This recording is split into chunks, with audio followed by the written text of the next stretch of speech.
Good morning everyone. Hope आप सभी लोग अच्छे होंगे।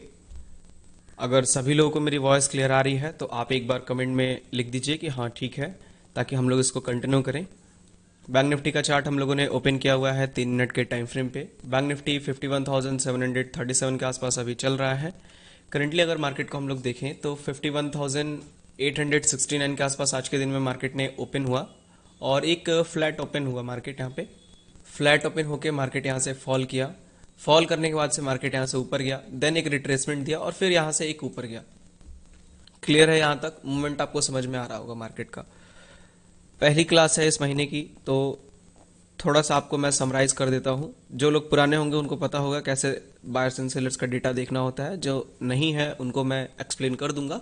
और अभी हम लोग उसी के हिसाब से ट्रेड लेंगे, सारी चीज़ों को वॉच करके एनालाइज करके मैं अपना ट्रेड प्लान करूंगा। स्ट्रीम को स्टार्ट होने से पहले ही मैं यहाँ पे अपडेट कर दे रहा हूँ, कोई भी आपको इन्वेस्टमेंट एडवाइजरी यहाँ पे नहीं दी जाएगी कि अगर मैं यहाँ पे बोलता हूँ कि मैं अपना ऑर्डर प्लेस कर रहा हूँ तो इसका मतलब ये नहीं है कि मैं आपको यहाँ पे बोल रहा हूँ कि आप ऑर्डर प्लेस करिए, मेरे को कॉपी करिए। ठीक है, मैं यहाँ पे आपको एनालाइज करने आया हूँ, मार्केट को सिखाने आया हूँ किस तरीके से मार्केट को एनालाइज करना होता है और उस मार्केट को एनालाइज करके किस तरीके से एक प्रॉपर ट्रेड बनाना होता है। उसके बाद से उस ट्रेड को लेने के बाद से क्या क्या दिक्कतें आती हैं हम लोग को, उन दिक्कतों को कैसे फेस किया जाता है, ठीक है, और किस तरीके से मार्केट में एक प्रॉपर वे में काम होता है। ठीक है, तो चलिए यहाँ पे 51,787 के आसपास मार्केट अभी चल रहा है। आते हैं हम लोग सेंसिबल पे। सेंसिबल सबके पास होगा। आप अगर आपके पास जर्दा, एंजल किसी का भी अकाउंट है तो आप सेंसिबल से उसमें लॉगिन कर लेंगे। लॉगिन करने के बाद से आपके पास यहाँ पे एनालाइज का ऑप्शन आएगा। एनालाइज के ऑप्शन पे आने के बाद से आप ओपन इंटरेस्ट पे आएंगे। ठीक है, ओपन इंटरेस्ट में आने के बाद से आप बैंक निफ्टी को सिलेक्ट करेंगे। ठीक है, ध्यान रखिएगा सेटिंग्स में जो जो बता रहा हूं वो। ठीक है, ये लास्ट एक्सपायरी है बैंक निफ्टी की। इसके बाद से बैंक निफ्टी की मंथली एक्सपायरी हम लोग को देखने को मिलेगी। सेबी का जो सर्कुलर आया था सभी को पता होगा इसके बारे में। तो यहाँ पे ध्यान देते हैं। अभी हम लोग के पास यहाँ पे लिखा हुआ है एक्सपायरीज इंक्लूडेड।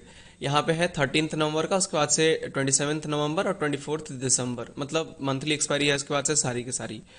तो जो भी आपकी रिसेंट में एक्सपायरी होगी उसको सेलेक्ट करना है, बाकी को अनटिक कर देना है। ठीक है, अब यहाँ पे स्ट्राइक रेंज में आना है। स्ट्राइक रेंज में आपको इन सब चीजों में कुछ नहीं करना है, बस यहाँ पे आके मैनुअली आपको 10 सेलेक्ट कर देना है। ठीक है, 10।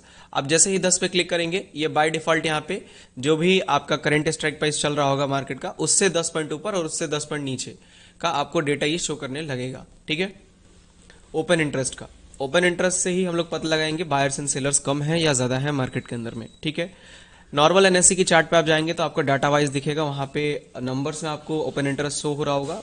बट अगर सेंसिबल पे वही चीज देखते हैं आप तो आपको एक प्रॉपर वे में एक ग्राफ देखने को मिलेगा। ठीक है, जो ग्राफ हम लोग के सामने यहाँ पे खुला हुआ है ओआई का। ठीक है, ये ओआई का बार ग्राफ है। बार ग्राफ में आपको यहाँ पे एक ऑप्शन दिख रहा होगा ऊपर साइड में, देखिए यहाँ पे मेरे कर्सर के पास शो ओआई और इसको ऑफ करने के लिए। ठीक है, तो अगर आप शो ओआई ऑन कर देते हैं, आपको ऑन ही रखना है। ठीक है, ये बात याद रखिएगा, आपको ऑन रखना है। बाय डिफॉल्ट आप में ये ऑफ होगा, तो आना है इसको ऑन करना है और फिर उसके बाद से फुल डे पे क्लिक कर देना है। ठीक है, यहाँ पे फुल डे पे आप जब क्लिक करेंगे, आपने पहले से ही सब 10 और ये शो वाई ओपन करके रखा हुआ है, और फुल डे पे जब आप सेलेक्ट करेंगे ना तो आपको यहाँ पे एक डेटा देखने को मिलेगा नीचे साइड में, कॉल का ओआई चेंज और पुट का ओआई चेंज कितना हुआ है। बाय डिफॉल्ट मैं यहाँ पे इसको उल्टा बोलता हूं। ठीक है, आपको किस तरीके से समझना है, जो भी ओपन इंटरेस्ट का डेटा आता है वो ऑप्शन सेलर्स का डेटा होता है, ना कि ऑप्शन बायर्स का। तो अगर ऑप्शन सेलर्स का डेटा है, मतलब कॉल का अगर ओआई हम लोग को 40,37,000 दिखा रहा है, इसका मतलब क्या है? इसका मतलब यह है कि मार्केट में जो कॉल के सेलर्स हैं वो 40,37,000 क्वांटिटी में भी चल रही है। ठीक है, पुट का जो ओआई है वो पुट के सेलर्स, पुट सेलर्स की क्वांटिटी यहाँ पे 40.82 लाख के आसपास है। आपको ऐसे समझना है। अगर मैं जब भी बोलूं कि बायर्स कम है तो इसका मतलब ये नहीं कि यहां पे आप समझिएगा कॉल ज्यादा है या फिर पुट कम है। ठीक है, आपको यहाँ पे ऑप्शन बायर की तरह सोचना है। ठीक है, ना कि ऑप्शन सेलर के पर्सपेक्टिव से। मैं बाय डिफॉल्ट इसको बायर और सेलर्स का इंडिकेट करता हूं, ताकि नॉर्मल जो पर्सन्स हैं, जो भी टेलीग्राम पे या फिर हम लोग के ऑफिशियल यूट्यूब पे जितने भी लोग इसको वॉच कर रहे हैं, उनको थोड़ा सा कंफ्यूजन पैदा हो और वो लोग समझने में थोड़ा सा उनको दिमाग लगाना पड़े कि ये होता क्या है एक्चुअल में। मार्केट सेलर साइड में सेलर्स ज्यादा होते हैं, सेलर्स का प्रेशर ज्यादा होता है तो सेलर साइड में जाता है।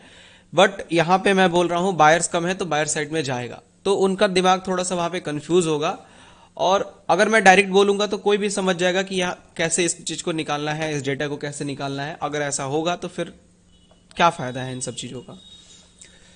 तो यहाँ पे जब भी मैं बोलूँ कि बायर्स कम है, इसका मतलब आप ये समझिएगा कॉल का ओआई जो है वो कम है, और जब भी मैं बोलूँ सेलर्स कम है, इसका मतलब पुट का ओआई जो है वो कम है।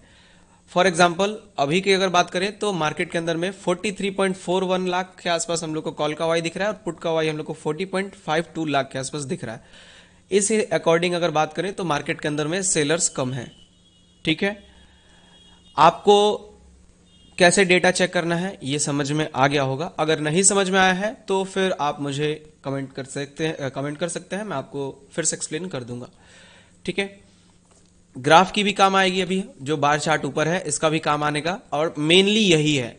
ठीक है, मेन जो डाटा डिकोडिंग है वो यही है, इसी का कॉन्सेप्ट है डाटा डिकोडिंग। इसी को डिकोड करना है हम लोग को, इसी को समझना है कब रेजिस्टेंस है, कब सपोर्ट है, कब रेजिस्टेंस बदल रहा है, कब सपोर्ट क्या हो रहा है, full day, last 3 hours, last 2 hours, इन सब चीजों को चेंज कर करके बार बार एनालाइज करना है, और उसी को जो ये डेटा हम लोग के सामने दिख रहा है इसको डिकोड करना है अपने वे में।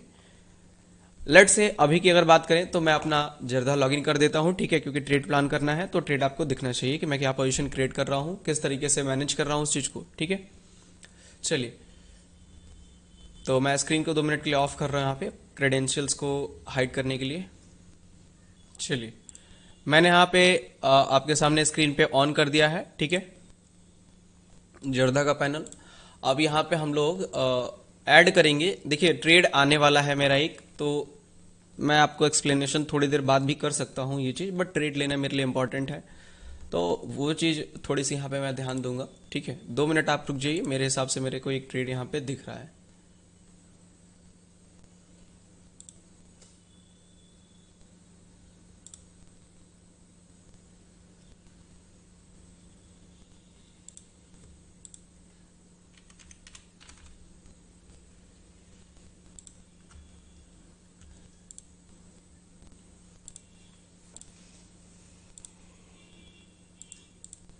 मार्केट है अभी 51,788 के आसपास। ठीक है, अगर स्ट्रक्चर वाइज बात करें तो स्ट्रक्चर आपको समझ में आ रहा होगा, अगर नहीं आ रहा है तो मैं एक्सप्लेन कर देता हूं किस तरीके से मार्केट में आपको काम करना होता है। धीरे धीरे मैं काम करते जाऊंगा, जिस तरीके से आपको समझ में आते जाएगा। जो आपको फंसेगा बीच में आप पूछ सकते हैं। बाकी अगर आपको एक्चुअल में एक वे में जानना है देन उसके लिए प्रॉपर कोर्स है, उस कोर्स में जाएंगे तो आपको एक एक चीज, चॉच क्या है, एसएमसी क्या है, उसमें बीओएस क्या है, कैसे उसको ड्रॉ करना होता है, इन सब चीजों को मैं एक्सप्लेन किया हूं। ठीक है, बाकी यहाँ पे आपको मैं जैसे जैसे ड्रॉ करते जाऊंगा आपको धीरे धीरे समझने को मिलता जाएगा। ठीक है, नहीं आएगा तो आप पूछ सकते हैं। ठीक है, चलिए, तो यहाँ पे एक चेंज ऑफ कैरेक्टर बना हुआ है, इसको हम लोग चेंज ऑफ कैरेक्टर से मार्क करेंगे। इसको बाय डिफॉल्ट मैं यहाँ पे, ठीक है, ब्लू लाइन से इंडिकेट करूंगा, और यहाँ पे एक टेक्स्ट लिख दूंगा, ये है हम लोग का चेंज ऑफ कैरेक्टर। ठीक है, चॉच, इसको हम लोग सेंटर पे करेंगे। ठीक है,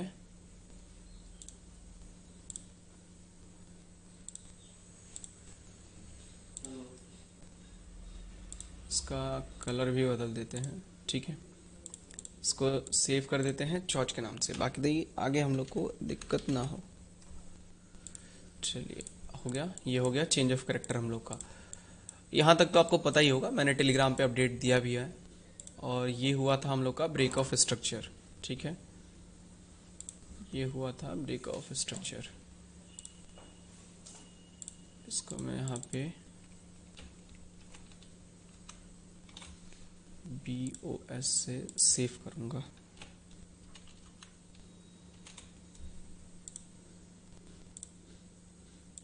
चलिए, ये ब्रेक ऑफ स्ट्रक्चर हो गया, ये चेंज ऑफ कैरेक्टर हो गया। मार्केट ने आज के दिन में एक यहाँ पे जो ब्रेक ऑफ स्ट्रक्चर था उसको यहाँ पे शिफ्ट कर दिया, इसका मतलब चेंज ऑफ कैरेक्टर यहाँ पे आ गया। इसके पहले चेंज ऑफ कैरेक्टर जो था वो यहाँ पे था। ठीक है, 3 मिनट का ही चार्ट आपको यूज करना है, 3 मिनट पे ही एक्यूरेट हम लोग को काम करना है। ठीक है, 851 के आसपास मार्केट है। 1 सेकंड रुकिएगा, मैं यहाँ पे एक ट्रेड एग्जीक्यूट करने जा रहा हूँ। ठीक है, एक्चुअली मैं ट्रेड जो लूंगा वो अपने फ़ोन से लूंगा। ठीक है, क्योंकि मेरे को यूट्यूब पे रिकॉर्ड करना होता है, तो पोजीशंस आप देख सकते हैं। ठीक है, यहाँ पे लगा दिया है मैंने। 51,800 के कॉल ऑप्शन में मैं 450 क्वांटिटी अभी सेल कर रहा हूँ। ट्रेडर्स हम लोग यहाँ से एक ऑर्डर प्लेस कर रहे हैं 51,850 के स्ट्राइक प्राइस पे, ठीक है। 450 क्वांटिटी मैंने सेल कर दिया है, ऑर्डर प्लेस कर दिया है हम लोगों ने, नेकेड अभी किया है मैंने, ठीक है। इसको हैच करेंगे हम लोग थोड़ी देर बाद। अभी यहाँ पे ध्यान दीजिएगा 51,850 के आसपास मार्केट है अभी। तो स्टॉप लॉस एंड टारगेट हम लोग को कैसे डिसाइड करना है, याद होगा आपको मैंने एक्सप्लेन किया था कि यहाँ पे एक फेयर वैल्यू गैप है। लाइव में जितने भी लोग हैं मैं उनसे ये बात नहीं कह रहा हूं, मैं ये बात यूट्यूब पे एक्सप्लेन कर रहा हूं, बस आप चुपचाप सुनते रहिए, ठीक है। यहाँ पे हम लोगों ने एक फेयर वैल्यू गैप को ड्रॉ किया था, ठीक है। इस फेयर वैल्यू गैप से हम लोग को ट्रेड लेना था कि फेयर वैल्यू गैप पे कंफर्मेशन आता है देन हम लोग ट्रेड लेंगे। तो पहली बार जब 10 AM की कैंडल आई थी, ठीक है,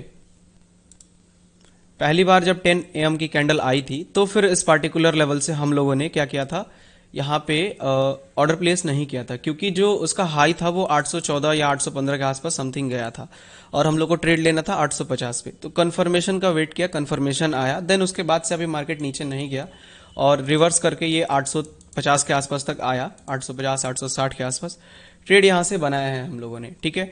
450 क्वांटिटी लिया हुआ है, 900 भी हम लोग ले लेते। एक्चुअली यहाँ पे मैं पोजीशन बुक ओपन नहीं किया था, चलिए ठीक है, ओपन कर दिया। 10,000 के आसपास का, 11,000 के आसपास का प्रॉफिट चल रहा है अभी हम लोग का, ठीक है।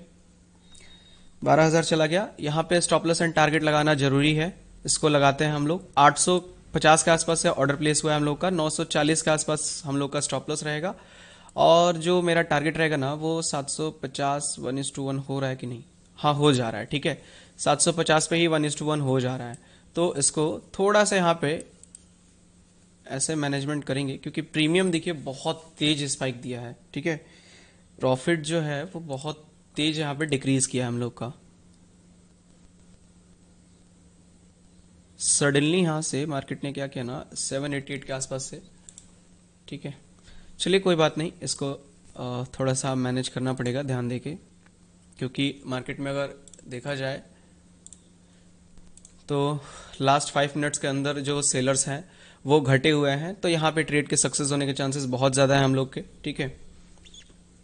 अगर लास्ट 5 मिनट्स में सेलर्स का इंक्रीज होता हुआ दिखता हम लोग को डेटा तो फिर वहाँ पे हम लोग को दिक्कत होती है इस ट्रेड में, बट मेरे हिसाब से कोई दिक्कत नहीं है। आज का ट्रेड हम लोग का फिट एंड फाइन है, जो बाकी दिनों से होता है उससे बेटर ट्रेड आज के दिन में हम लोग को एग्जीक्यूट हुआ है। करंटली अगर बात करें तो 15,000 16,000 के आसपास का प्रॉफिट जनरेट कर रहे हैं हम लोग, ठीक है। चलिए, तो ट्रेड हम लोगों ने लिया है 1:1 के आसपास का, रिस्क रिवॉर्ड हम लोग का बना है, ठीक है। 750 के आसपास का, इसको थोड़ा सा शिफ्ट करके नीचे ले जा सकते हैं क्या हम लोग, मेरे अकॉर्डिंग नहीं, ठीक है, अभी फिलहाल इतना ही रहने देते हैं, ठीक है। क्योंकि मार्केट यहाँ पे जो ये कैंडल बना रहा है करंटली जिस तरह की, ठीक है, वहाँ पे प्रीमियम जो है वो थोड़ा सा फास्ट हो रहा है, ठीक है। इस तरह की कैंडल जब भी बनेगी मार्केट में, जो लास्ट टाइम के सेलर लास्ट 5 मिनट्स में जो सेलर्स की संख्या है वो गिरती है, बट जनरली ऐसी कैंडल्स में लास्ट 5 मिनट्स में जो सेलर्स हैं वो इंक्रीज करने लगेंगे और बायर्स जो है वो कम होने लगेंगे, और ऐसा होता है तो असल थोड़ा सा यहाँ पे बनने के चांसेस बढ़ जाते हैं, ठीक है। खैर कोई बात नहीं, होल्ड है अभी भी पोजीशन हम लोग की, करेंटली अभी 9,000 7,000 के आसपास का प्रॉफिट चल रहा है, ठीक है। होल्ड करते हैं इस ट्रेड को हम लोग, ठीक है, थोड़ा सा वेट करते हैं, देखते हैं क्या होता है।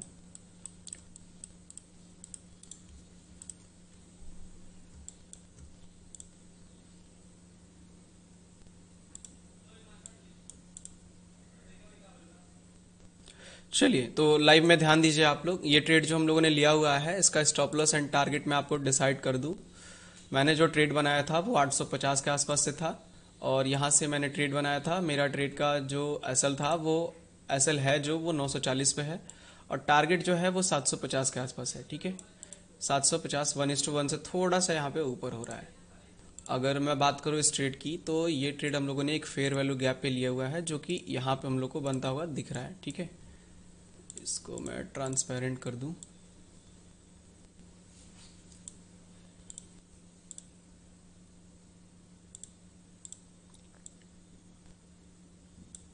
ठीक है।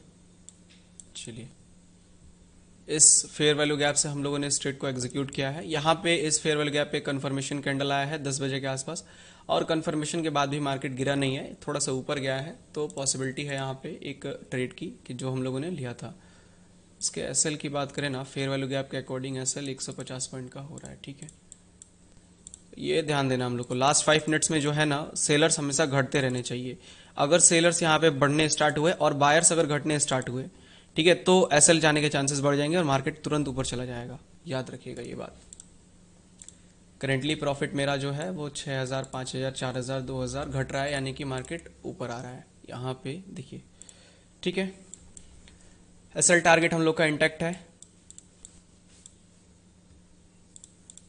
अगर फुल डे में देखा जाए तो मार्केट के पास ना 900 का रेजिस्टेंस है यहाँ पे, इस पे ध्यान दीजिएगा। जो पुराने हैं वो समझ पा रहे होंगे, जो नए हैं उनको नहीं समझ में आ रहा होगा तो आप थोड़ा सा रुकिएगा, ट्रेड खत्म होगा तो मैं आपको एक्सप्लेन कर दूंगा, ठीक है।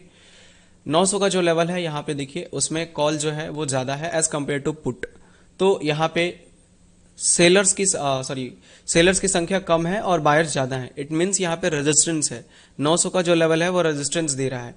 यहाँ पे एफवीजी भी है, 900 का लेवल रेजिस्टेंस भी है, और एसएल जो है वो 900 के ऊपर है, यानी कि एसएल जाने के चांसेस हम लोग के तभी बनेंगे जब रेजिस्टेंस ब्रेक होगा। और रेजिस्टेंस है अगर तो, और जो सपोर्ट है वो थोड़ा सा यहाँ पे वीक है, तो यानी कि टारगेट के चांसेस ज्यादा होंगे कि 800 ब्रेक हो जाए, 750 चला जाए मार्केट, ठीक है। और 900 थोड़ा सा यहाँ पे दिक्कत देगा मार्केट को जाने के लिए उसके ऊपर, बट फिर भी अगर चला जाता है 900 के ऊपर तो ऐसे ले लेंगे, और 800 के नीचे आएगा तो टारगेट ले लेंगे, ठीक है। प्रॉफिट अभी हम लोग का आपके सामने है, ठीक है।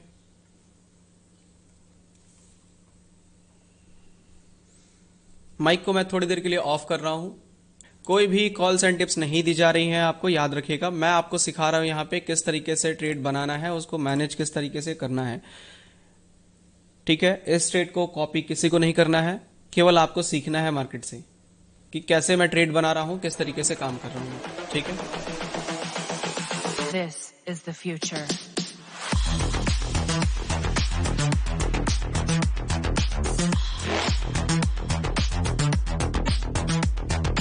Evolution.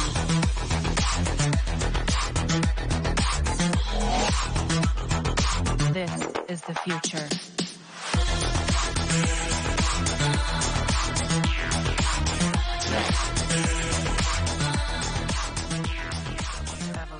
ट्रेडर्स यहाँ पे ध्यान दीजिएगा आप लोग, जो प्रॉफिट है हम लोग का अभी लगभग 5000 6000 के आसपास चल रहा है, बट यहाँ पे आप ध्यान दीजिएगा डेटा में हम लोग यहाँ पे कॉल जो है लास्ट 5 मिनट्स के अंदर में प्लस 1.94 लाख प्लस हुआ है, और पुट जो है वो 2.34 लाख हुआ है। मतलब सेलर्स यहाँ पे बढ़ रहे हैं और जो बायर्स हैं वो भी बढ़ रहे हैं, but as compared to sellers buyers slow है। इसका मतलब क्या है कि यहाँ से मार्केट थोड़ा बहुत ऊपर जा सकता है, यानी कि एसएल के चांसेस बन रहे हैं। स्लोली यहाँ पे ये ट्रेड हम लोग का खराब होता जा रहा है, ठीक है। थोड़ी देर होल्ड करेंगे इसको, अगर देखते हैं हम लोग के फेवर में नहीं आता है तो मैं अपनी पोजीशन यहाँ पे काट दूंगा, ठीक है। मैं अपनी पोजीशन को काट दूंगा, अगर मेरे फेवर में डेटा नहीं आता है, स्टिल ये बढ़ता रहता है ऐसे ही पुट, तो मैं काट दूंगा, क्योंकि अगर ऐसा हो रहा है तो डेफिनेटली है मार्केट ऊपर जाएगा ही जाएगा।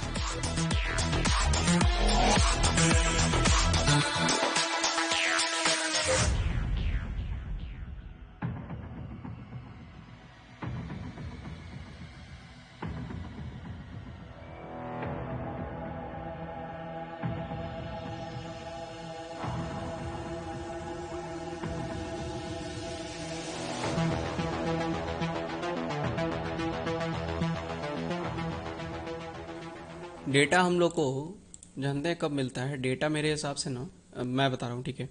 यहाँ पे ध्यान दीजिएगा, इस कैंडल में हम लोग को 1 मिनट 40-45 सेकंड बचा हुआ है क्लोज होने में। जब इस कैंडल में 20 या 30 सेकंड के आसपास बचा होगा ना, तब इसके प्रीवियस कैंडल का डेटा हम लोग को मिलेगा इस चार्ट पे, यहाँ पे।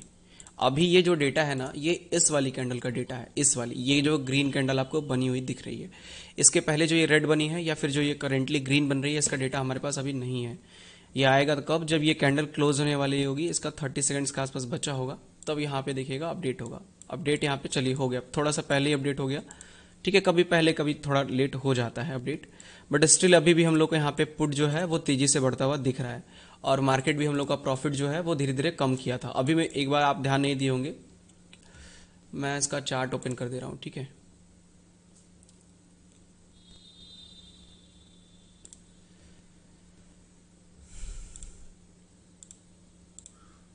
इन सब इंडिकेटर्स का क्या करूं मैं, बार बार जब लॉगिन करता हूं पहुंच जाते हैं सर।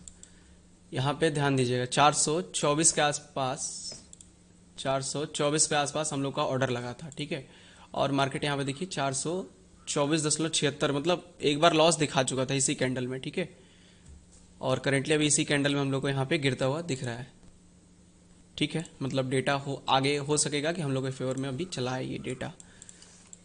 थोड़ा सा आपको रिस्क लेना पड़ता है, यहीं पे रिस्क होता है हम लोग के ट्रेड में, ठीक है। और यहीं पे रिस्क लेना होता है, एक्चुअल में जो रिस्क ट्रेड का होता है वो यही होता है कि जब आपको पुट का डेटा दिख रहा है और मार्केट आपके फेवर में नहीं जा रहा है, ठीक है, तो आपको थोड़ा सा पेशेंस रखना पड़ेगा वहां पे और उसको समझना पड़ेगा, उसको थोड़ा टाइम दीजिए। अगर ग्रीन कैंडल्स बनी है ना तो डेटा आपके फेवर में नहीं आएगा, अगर रेड कैंडल्स बनेगी तभी आपके डेटा फेवर में आएगा, अगर आप सेलर हैं तो, ठीक है। तो जब भी ग्रीन कैंडल बनेगी तब आपको पुट बढ़ता हुआ दिखेगा, कॉल घटता हुआ दिखेगा। जब भी एक रेड कैंडल बनेगी आपको कॉल बढ़ता हुआ दिखेगा, पुट घटता हुआ दिखेगा, ठीक है। जब भी ऐसा हो रहा है तो आप समझिए, थोड़ा सा पेशेंस रखिए और उस चीज को मैनेज करिए, ठीक है। और अगर नहीं हो पाता है मैनेज तो एसएल जाएगा, एसएल बुक करेंगे, क्या है, सिंपल है। करेंटली अगर बात करूं मैं तो 16-17 हज़ार के आसपास का प्रॉफिट चल रहा है, ठीक है। 786 के आसपास मार्केट चल रहा है, टारगेट 750 के आसपास है। डेटा हम लोग के फेवर में है या नहीं है अभी भी यहाँ पे ध्यान देना होगा, अभी भी अपडेट नहीं हुआ है, ठीक है। अपडेट हो जाता ना तो इसको थोड़ा सा नीचे करके 730 720 ऐसे ला देंगे हम लोग, ठीक है। बट फिलहाल के लिए 750 ही रहेगा, आएगा बुक करेंगे।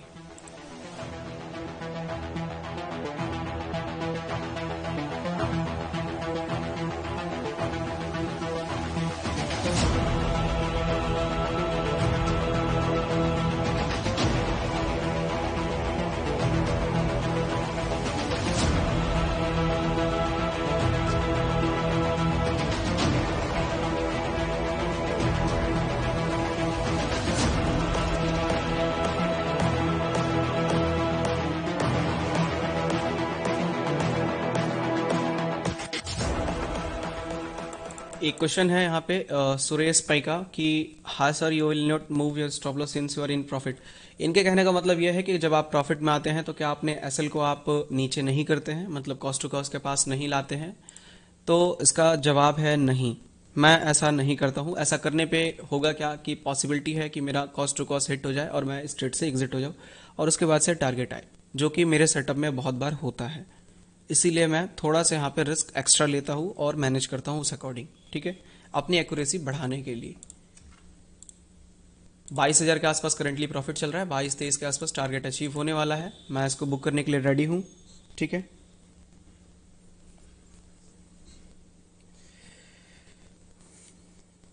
टुडेस जो हम लोग का टारगेट है ना वो अचीव होने ही वाला है, ठीक है, 750 के आसपास। ऑलमोस्ट अभी अगर बात करें तो 80 पॉइंट के आसपास का हम लोग को प्रॉफिट देखने को मिल रहा है, 80.76 पॉइंट के आसपास, थोड़ा बहुत इधर उधर चल रहा है, ठीक है। तो जैसे ही टारगेट अचीव होगा मैं एग्जिट कर दूंगा पोजीशन को। करेंटली अगर प्रॉफिट की बात करूं तो 22,000 21,000 के आसपास का चल रहा है, ठीक है। होल्ड है अभी भी स्टिल हम लोग की पोजीशन, 24,000 चला गया, 23,000 24,000, ठीक है।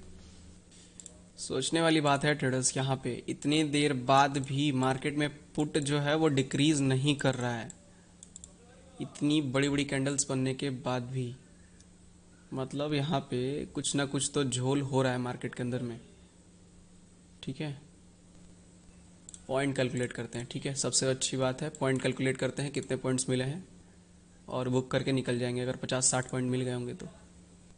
अरे यार 57 पॉइंट के आसपास का प्रॉफिट चल रहा था, ध्यान नहीं दिया मैंने इस बात पे। चलिए कोई बात नहीं, अभी कितना चल रहा है,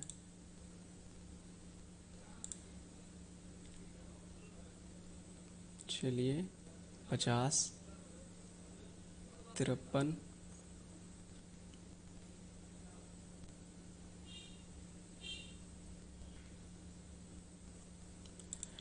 फ्रेंड्स अगर हम लोग देखेंगे यहाँ पे ना तो लगभग 50 पॉइंट के आसपास का हम लोग को प्रॉफिट यहाँ पे देखने को मिल रहा है, 74 पॉइंट के यहाँ पे मोमेंटम में ही। मतलब प्रीमियम जो है काफ़ी अच्छा खासा हम लोग के फेवर में आया है और डीके भी काफ़ी अच्छा खासा यहाँ पे किया है। तो टारगेट हम लोग का 100 पॉइंट का है, 100 पॉइंट के हिसाब से अगर बात करेंगे तो 50 पॉइंट से ऊपर मिल रहा है हम लोग को, ठीक है। तो मैं यहाँ पे अपने प्रॉफिट्स को बुक कर रहा हूँ। चलिए मैंने एग्जिट कर दिया है अपने प्रॉफिट्स को यहाँ पे, एग्जिट कर दिया मैंने ट्रेड को। टारगेट हम लोग का जो है वो हिट हो चुका है। 25,961 रुपये के आसपास हम लोगों ने प्रॉफिट बुक किया है आज के दिन में। 450 क्वांटिटी थी, अगर यही 900 होती तो फिर हम लोग का 50 के आसपास का प्रॉफिट होता। ठीक है, 50, 51, 52 के आसपास, 25 के आसपास क्लोज किया हम लोगों ने। ठीक है, ट्रेड कंप्लीट हो गया हम लोग का यहाँ पे। अभी भी अगर मैं बात करूं,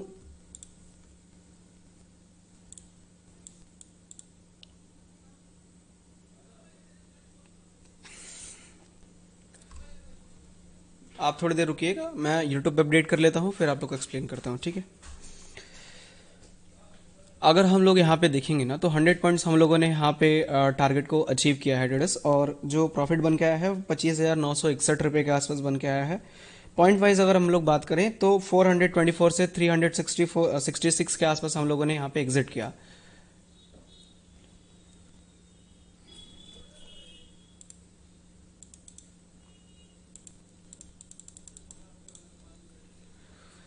कोई ग्लिच होगा, ठीक है, हो सकता है कोई ग्लिच की वजह से 13 दिखा रहा हो, बट देख सकते हैं 2 ही ऑर्डर पंच हुआ है, सही हो गया वो।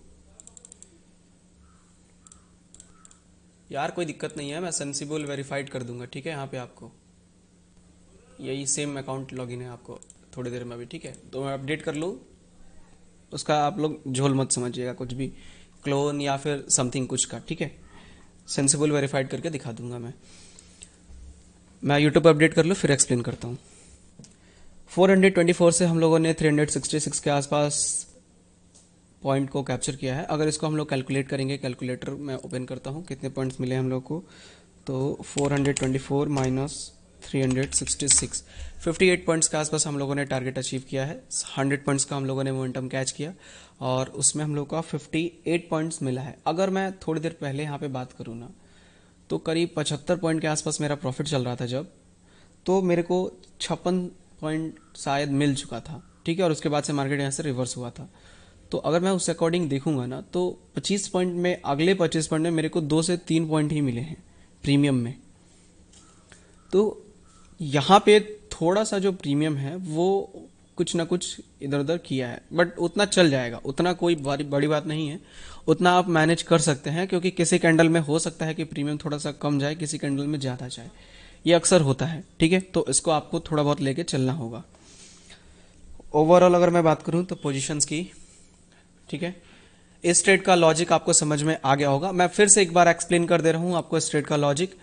मार्केट यहां पे ओपन हुआ, ओपन होने के बाद से कंटिन्यू मार्केट गिरा, सेलर्स का डेटा हम लोग को दिखा, मार्केट ने ब्रेक ऑफ स्ट्रक्चर किया, चेंज ऑफ करेक्टर हम लोगों ने शिफ्ट किया नीचे साइड, शिफ्ट करने के बाद से वेट किया कि किसी एक सेटअप पे मार्केट आए।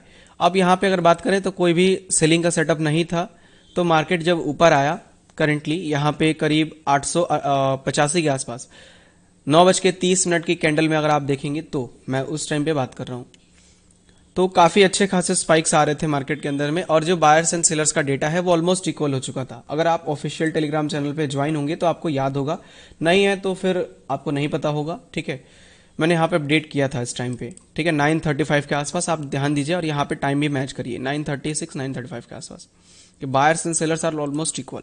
अब इसीलिए मैंने यहाँ पे ट्रेड नहीं लिया, अदरवाइज यहीं पे सेलिंग का ट्रेड बन जाता और एक शॉर्ट टर्म का जो ये ट्रेंड था इसको हम लोग पकड़ लेते। वेट किया हम लोगों ने, मार्केट यहाँ से ऊपर गया, ठीक है, स्पाइक दिया, ऊपर जाने के बाद से फिर यहाँ पे कंटिन्यू फॉल किया। अब फॉल किया, फिर से सेलर्स कम हो गए, इक्वल थे यहाँ पे, फिर कम हो गए, क्योंकि मार्केट के अंदर में जब भी एक सेलिंग आती है तो आपको सेलर्स घटते हुए मिलेंगे और बाइंग में आपको सेलर्स बढ़ते हुए मिलेंगे। ठीक है,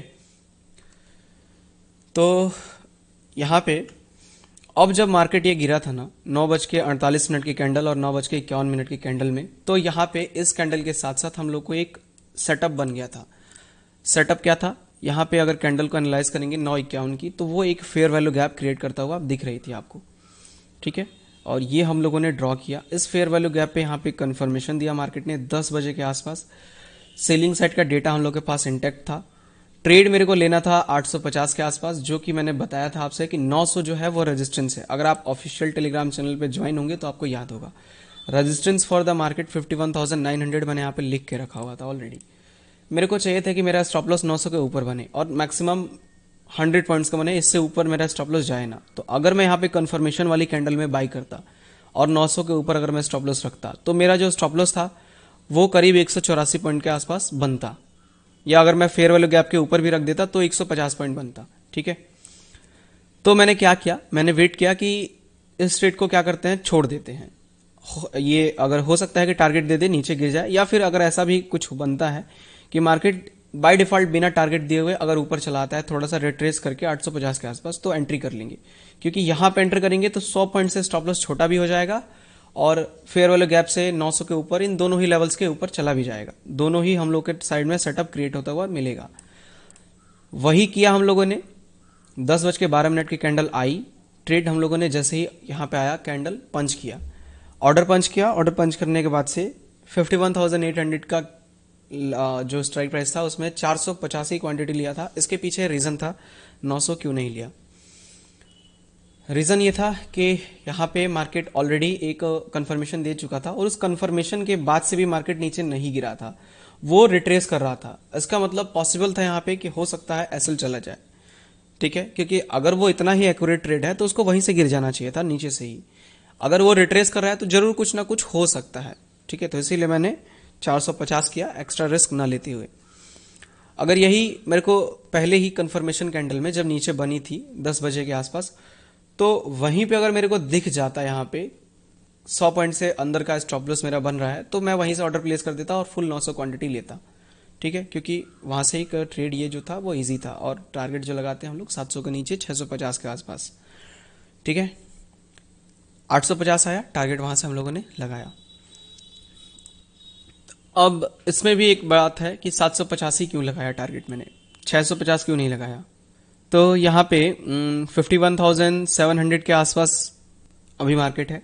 मैंने इसीलिए नहीं लगाया ना कि अगर आप एनालाइज करेंगे इस चीज को, इस जो कैंडल है यहाँ पे 10:06 की कैंडल यहाँ से टर्न बैक की है। तो जब भी मार्केट एक स्ट्रक्चर में होता है, स्ट्रक्चर आपको पता होगा, जब भी मार्केट ने ऐसा स्ट्रक्चर क्रिएट किया है, ठीक है, ये ध्यान दीजिएगा, यहाँ पे मार्केट ओपन हुआ, मैं उसी हिसाब से स्ट्रक्चर यहाँ पे ड्रॉ कर रहा हूँ जिस हिसाब से मार्केट ने क्रिएट किया है। ठीक है, लिक्विडिटी गया, लिक्विडिटी स्विप किया, स्विप करके यहाँ पे फिर से एक बार सेलर्स की लिक्विडिटी को स्विप किया, एक अगेन फॉल किया, फिर यहाँ पे एक रिट्रेसमेंट आया जिस रिट्रेसमेंट में हम लोगों ने यहाँ पे सेल किया। ठीक है, अब यहाँ पे क्या कर सकता है मार्केट, जो अपना लो बनाया है ना, रिसेंट लो, वहां से थोड़ा बहुत सपोर्ट लेके ऊपर पुल बैक दिखा सकता है। अगर ऐसा करता है ना तो इस टाइम पे क्या होगा ना, जो एक्यूरेसी है ट्रेड की वो थोड़ी सी कम हो जाएगी। तो इसीलिए मैंने 1:1 से बहुत ज्यादा बड़ा टारगेट नहीं एक्सपेक्ट किया। 1:1 मेरे को दिखा, मैंने ले लिया। ठीक है, अगर मेरा 1:1 नहीं बनता, इसके नीचे आता 1:1 ना, तो फिर मैं थोड़ा सा रिस्क लेता और वहां पे होल्ड करता, बट मेरा इसके पहले ही 1:1 आ रहा था, इसीलिए मैंने इसको काट दिया, रिस्क नहीं लेना ठीक समझा। ठीक है, तो होप आप लोग को ट्रेड समझ में आ गया होगा, किस तरीके से हम लोगों ने इस ट्रेड को एग्जीक्यूट किया है और एनालिसिस क्या था इसके पीछे का, लॉजिक क्या था, साइकोलॉजी कैसे हम लोगों ने इसको मैनेज किया। सेलर्स हम लोग को यहाँ पे बढ़ते हुए दिख रहे थे मार्केट के अंदर में, बट फिर भी हम लोग अपने सेटअप पे बने रहे। विश्वास था सेटअप पे कि ऐसा हम लोग के साथ पहले भी हुआ है तो इस बार भी हो रहा है, तो थोड़ा सा रिस्क लेना ठीक है, इतना रिस्क हम लोग ले सकते हैं होल्ड करके। अगर मार्केट फेवर में जाता है तो प्रॉफिट हम लोग का बन जाएगा। ठीक है, अगर नहीं जाता है तो फिर काट देंगे पोजीशन थोड़े बहुत लॉस में। तो 25,961 के आसपास हम लोगों ने प्रॉफिट को बुक किया है फाइनली यहाँ से। अगर कुछ डाउट होगा आप लोग को इस ट्रेड में तो कमेंट में आप लोग बता दीजिएगा, मैं उसको क्लियर कर दूंगा नेक्स्ट वीडियोस में। ठीक है, कुछ कमेंट्स थे प्रीवियस वीडियोस के, मैं उसको क्लियर कर दे रहा हूं ताकि लोगों का डाउट जो है वो क्लियर हो जाए। तो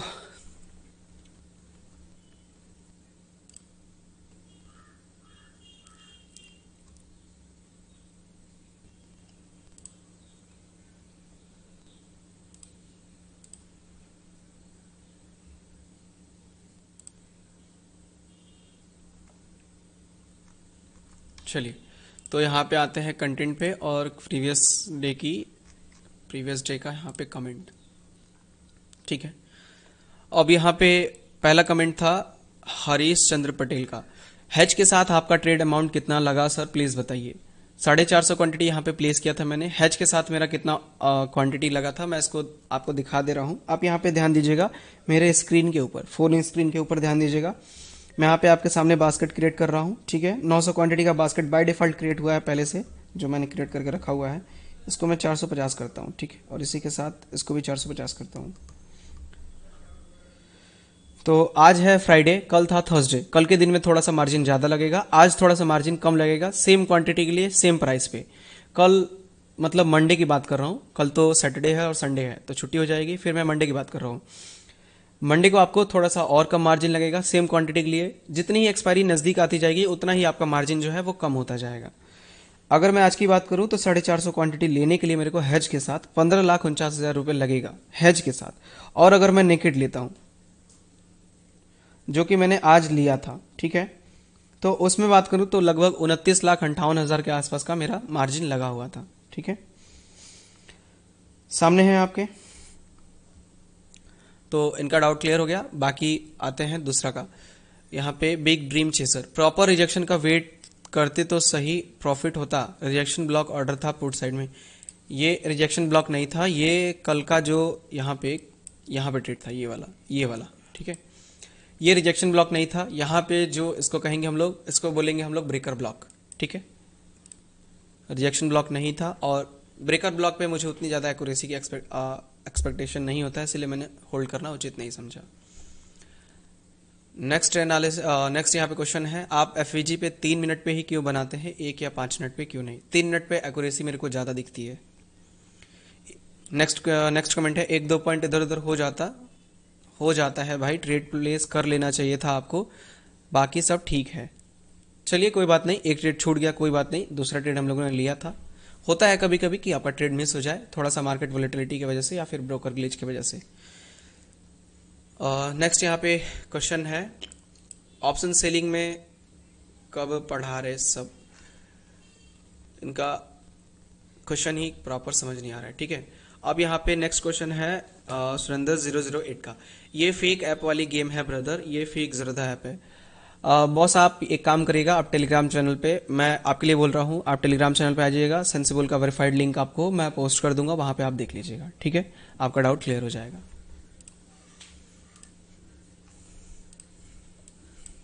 और दूसरी बात कि आप टेलीग्राम पे आएंगे तो आपको पहले से ही सारी अपडेट्स मिलेंगी, तो इसमें कोई शक होने वाली बात है ही नहीं।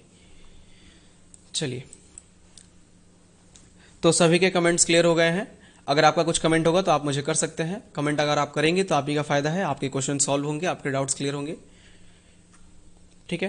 तो चलिए, अभी मार्केट को अगर देखें हम लोग तो 51,666 आ गया, जो कि पहले वाला टारगेट मैं एक्सपेक्ट कर रहा था कि अगर मेरे को एफईजी वाली कैंडल पे 100 पॉइंट का एसएल मिला होता छोटा सा, जो कि नहीं मिला, तो मैं वहां से 650 ही टारगेट लगाता अपना, थोड़ा सा रिस्क ज़्यादा लेता, वहां पे रिस्क कम हो जाता, इसीलिए मैं थोड़ा सा लेता वहां पे। बट यहाँ पे अगर मैं इस ट्रेड को भी होल्ड करता है ना 650 के आसपास तक, तो टारगेट अचीव होता। बट जो चीज़ मैंने यहाँ पे बताई कि ये सपोर्ट है, ये एरिया सपोर्ट है, भले ही आज मार्केट इसको फॉलो नहीं किया, चलता है, बट मेरे को क्या करना है, मेरा जो ट्रेड है उसमें मेरे को ये करना होता है कि मैं अपने रिस्क को जितना हो सके उतना मिनिमाइज कर पाऊँ, जितना मैं उसको मैनेज करके जितनी अपनी एफर्ट लगा के उसको कम कर पाऊँ कि मेरा एसएल जाने का चांस कम हो।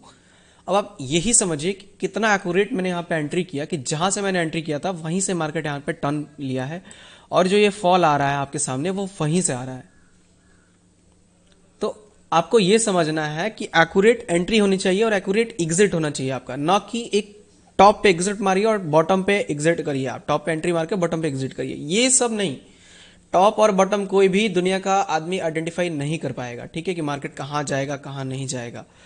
एक्चुअल में आपको क्या करना है, परफेक्ट तरीके से बस एंट्री लेनी है, उस ट्रेड को मैनेज बस अच्छे तरीके से करना है ताकि आपका रिस्क मिनिमाइज हो सके, ठीक है। तो सभी के डाउट्स क्लियर हो गए हैं, अगर कुछ कमेंट होगा तो आप कर सकते हैं, ठीक है। तो चलिए, इस वीडियो को हम लोग यहीं पे एंड करते हैं, मिलते हैं हम लोग मंडे के दिन में एक और न्यू लर्निंग वीडियो के साथ। Thank you so much.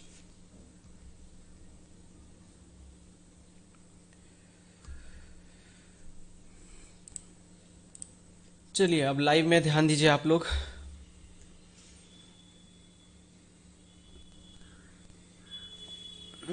Live में ध्यान दीजिए, वीडियो क्लोज हो चुकी है, ठीक है। अब आराम से हम लोग अपना एनालिसिस कर सकते हैं।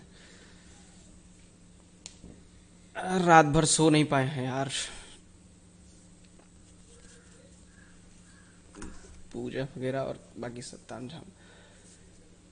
कमेंट है अभिषेक गुप्ता जी का, हमें पर पूरा विश्वास है। चलिए, मैं आपका स्टूडेंट हूँ पुराना, और लाइव स्ट्रीम में आपसे एक क्वेश्चन था। सभी यूट्यूब ट्रेडर हैं वो क्रिप्टो में भी शिफ्ट हो गए हैं। आप भी क्रिप्टो में ट्रेडिंग करते हो क्या? Please reply. नहीं मैं क्रिप्टो में बस बहुत बड़ी कभी न्यूज़ आती है, और फॉर एग्जांपल हम यूएस में कोई न्यूज़ है बड़ी, या फिर फेड के गवर्नर की मीटिंग है, तो उन सब टाइम पे थोड़ा बहुत कर लेता हूँ, ठीक है। बाकी इंडियन स्टॉक मार्केट ही मेरे को बेटर लगता है। उन सब में ब्रोकरेज बहुत ज़्यादा है, प्लस टैक्सेस भी। अगर आप कमाते हैं क्रिप्टो से तो 30% टैक्स तो गवर्नमेंट ही ले जाएगी, एक बहुत बड़ी बात होती है। रिस्क आपका, कैपिटल आपका, एफर्ट्स आपके, और ब्रोकरेज भी इतना ज़्यादा लगेगा, और उसके बाद से जो प्रॉफिट बने उसमें से भी 30% गवर्नमेंट ले जाए, तो रिस्क रिवॉर्ड जो है वो मैनेज नहीं हो पाता है। क्योंकि रिस्क हम लोग को उस तरीके से मैनेज करना है कि मेरे को मेरा जो क्या बोलते हैं कि टैक्सेस वगैरह है या ब्रोकरेज वगैरह है, वो सब मेरे को काट के मेरे हाथ में जो प्रॉफिट आए वो मेरे रिस्क कैपेसिटी से एक्स्ट्रा ना हो, ठीक है। एक्स्ट्रा हो, जो प्रॉफिट आए वो एक्स्ट्रा हो, ठीक है। रिस्क मेरा ज्यादा ना हो मेरे प्रॉफिट से, सब छाटने पीटने के बाद से। इसीलिए मेरे को क्रिप्टो उतना पसंद नहीं है। क्रिप्टो के रेगुलेशंस जब आएंगे इंडिया में तो फिर उसके बारे में भी काम किया जाएगा, ठीक है। 10:42 3 minutes candle is FEG candle, am I correct? Check कर लेते हैं। 10:42 10:42 की कैंडल, 10:42 ये वाली, हाँ, फेयर वैल्यू गैप क्रिएट करती हुई मिल रही है आपको, ठीक है।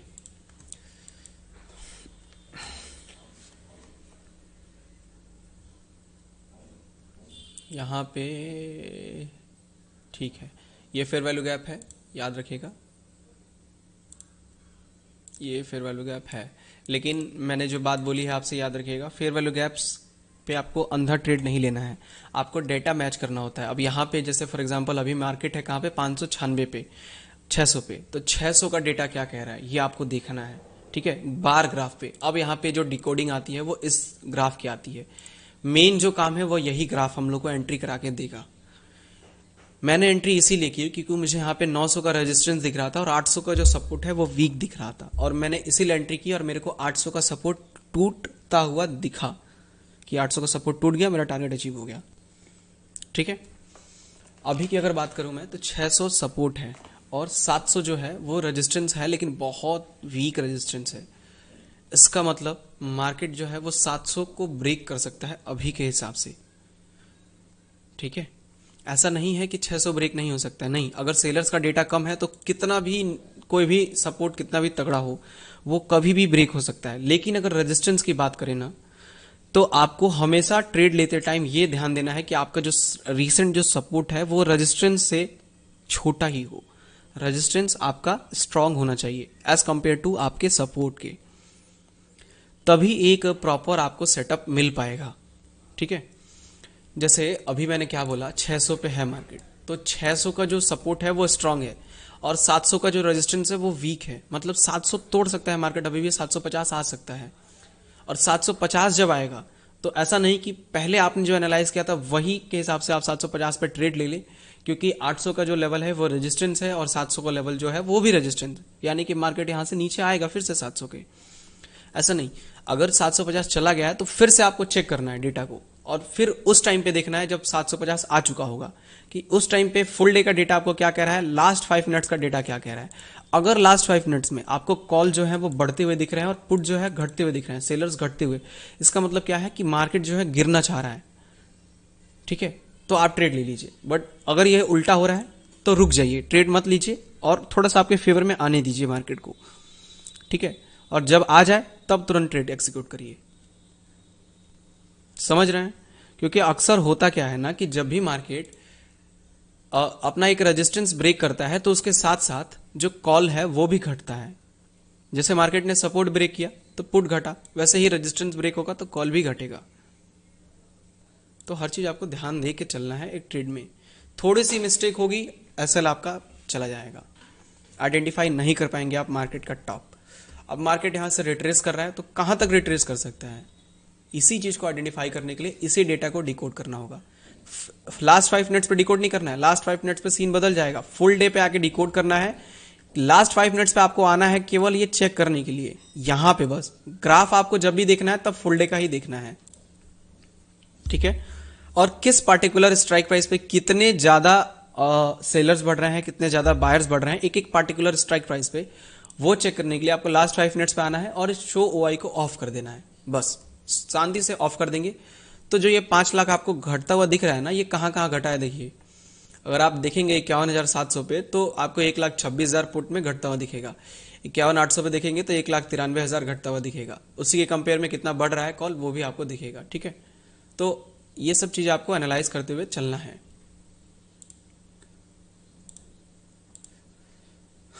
तो जो रिट्रेसमेंट आ रहा है ये कहां तक आ सकता है, 700 रेजिस्टेंस है, तो पॉसिबल है कि मार्केट 650 से भी गिर जाए, या अगर बहुत ज्यादा रिट्रेस करेगा तो 750 पे भी आ जाए। तो जो ये एफवीजी है ये कहां पे बना है देखिए, यहाँ पे 710 के आसपास एफवीजी है लास्ट, और मैं क्या कह रहा हूं 750 आने के चांसेस है। यानी कि बॉस अगर आपको इस एफवीजी पे कंफर्मेशन दिखता है कैंडल का तो भी आपको ट्रेड नहीं लेना है। कब तक नहीं लेना है, जब तक 700 का जो रेजिस्टेंस है ये स्ट्रांग ना हो जाए। जैसे ये 800 है, दिख रहा है, धीरे धीरे आपको समझ में आने लगेगा। आप साथ में समझेंगे मार्केट को, जब मेरे साथ एनालाइज करेंगे सब चीज आपको समझ में आने लगेगा। ऑप्शन बाइंग कब से स्टार्ट करोगे, पहले लाइव स्ट्रीम में सच में वो पहले वाले जैसे प्रॉफिट नहीं आते अब, एंड अब निफ्टी 50 में शिफ्ट होगी क्या, क्योंकि अब मंथली एक्सपायरी होगी बैंक निफ्टी की, देखा जाएगा आगे चल के। 13 को खत्म होने दीजिए, अभी 13 तारीख तक है अभी बैंक निफ्टी, ठीक है। उसके बाद देखा जाएगा किस तरीके से डेटा आता है। अगर डेटा सही आ रहा है तो फिर मंथली एक्सपायरी में काम करेंगे। और रही बात ऑप्शन बाइंग की, तो ऑप्शन बाइंग में मेरे को नहीं लगता है कि अब शायद शिफ्ट होऊंगा, ठीक है। ऑप्शन सेलर बेस्ट है। ऑप्शन सेलिंग में आपको प्रीमियम डीके अच्छा मिलेगा, ऑप्शन बाइंग में आपको प्रीमियम कम मिलेगा। मोमेंटम जब फास्ट मिलेगा तभी बस आपको वहां पे ऑप्शन बाइंग में देखने को अच्छा मिलेगा प्रीमियम। बाकी ऑप्शन सेलिंग में आपको ऑलमोस्ट 90% फेवर में आपके ही मिलेगा, ठीक है। चलिए, किसी को कुछ डाउट क्वेश्चन इस ट्रेड में या फिर कुछ नए सेटअप में या समथिंग कुछ भी?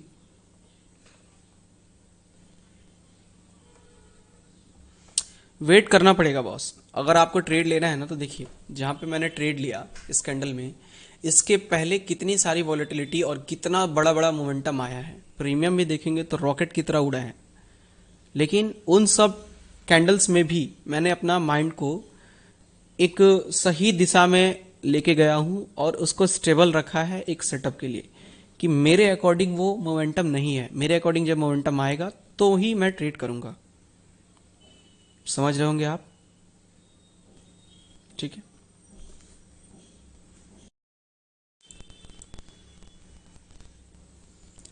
तो कुछ कंसेप्ट है मैं आपको समझा दे रहा हूं, थोड़ा सा याद रखिएगा, आप लोग याद कर लीजिएगा, ठीक है। यहाँ पे मैं लिख दे रहा हूं आपको, तो यहाँ पे ध्यान दीजिएगा। मैं आपको जो टर्म्स एक्सप्लेन कर रहा था वो कर दे रहा हूँ, ठीक है। यहाँ पे मैंने 2 टर्म यूज किया है, एक है BOS और एक है CHOCH, ठीक है। यहाँ पे CHOCH इसका मतलब क्या होता है, और BOS का मतलब क्या होता है, FVG का मतलब क्या होता है, और OB का मतलब क्या होता है, और POI का मतलब क्या होता है, ठीक है। ये कुछ टर्म्स हैं, मैं इनको एक्सप्लेन कर दे रहा हूँ, धीरे धीरे आपको बाकी एक्सप्लेन होते जाएगा। COCH का मतलब होता है चेंज ऑफ करेक्टर, ठीक है। CH से मतलब होता है चेंज, O से F, और CH से फिर से कैरेक्टर, ठीक है। OB का मतलब होता है ऑर्डर ब्लॉक, नोट कर लीजिएगा आप। OB का मतलब होता है ऑर्डर ब्लॉक, BOS का मतलब होता है ब्रेक ऑफ स्ट्रक्चर, FVG का मतलब होता है fair value gap, break of structure, fair value gap, order block. POI का मतलब होता है पॉइंट ऑफ इंटरेस्ट, ठीक है।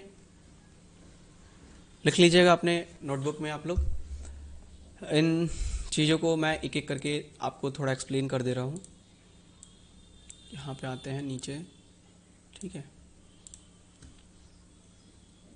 सबसे पहले OB, FVG एक एक करके एक्सप्लेन कर रहा हूँ, ठीक है, उससे बेटर रहेगा। तो यहाँ पे OB का मतलब क्या होता है, जब भी मार्केट एक ट्रेंड में हो, फॉर एग्जांपल ये ट्रेंड है जैसे अपसाइड का, ठीक है, और जब भी मार्केट हायर हाई क्रिएट कर रहा है तो जो स्विंग का जो रीसेंट स्विंग का लो होता है, ठीक है, जैसे कि ये रीसेंट स्विंग है, इसका लो ये है, इस लो का याद रखिएगा क्या बोल रहा हूँ, इस लो का अगर ये अप ट्रेंड है तो अप ट्रेंड में जाने से पहले वाली जो भी रेड कैंडल होगी, अगर मार्केट ऊपर गया है इसका मतलब ग्रीन कैंडल्स बनी है, तो लो के पहले की जो भी रेड कैंडल होगी उसको ड्रॉ करेंगे और उसको ऑर्डर ब्लॉक बोलेंगे। ऑर्डर ब्लॉक का मतलब ये होता है कि ऐसा पॉइंट जहां पे एसएमसी के जितने भी ट्रेडर्स होते हैं, स्मार्ट मनी कंसेप्ट के जो भी स्मार्ट मनी यूज करते हैं, उन सब का मैक्सिमम ऑर्डर ब्लॉक कहाँ लगेगा, ऑर्डर जो उनका कहाँ पे पंच होगा उसी को बोलते हैं ऑर्डर ब्लॉक। ठीक है, तो वो पॉइंट होता है एक जो स्विंग कंटिन्यू हुआ है उसके पहले की जो भी रेड कैंडल होगी वो ऑर्डर ब्लॉक कहलाएगी। ठीक है, ठीक है, ये क्लियर हो गया आपको। चलिए अब आते हैं फेयर वैल्यू गैप पे।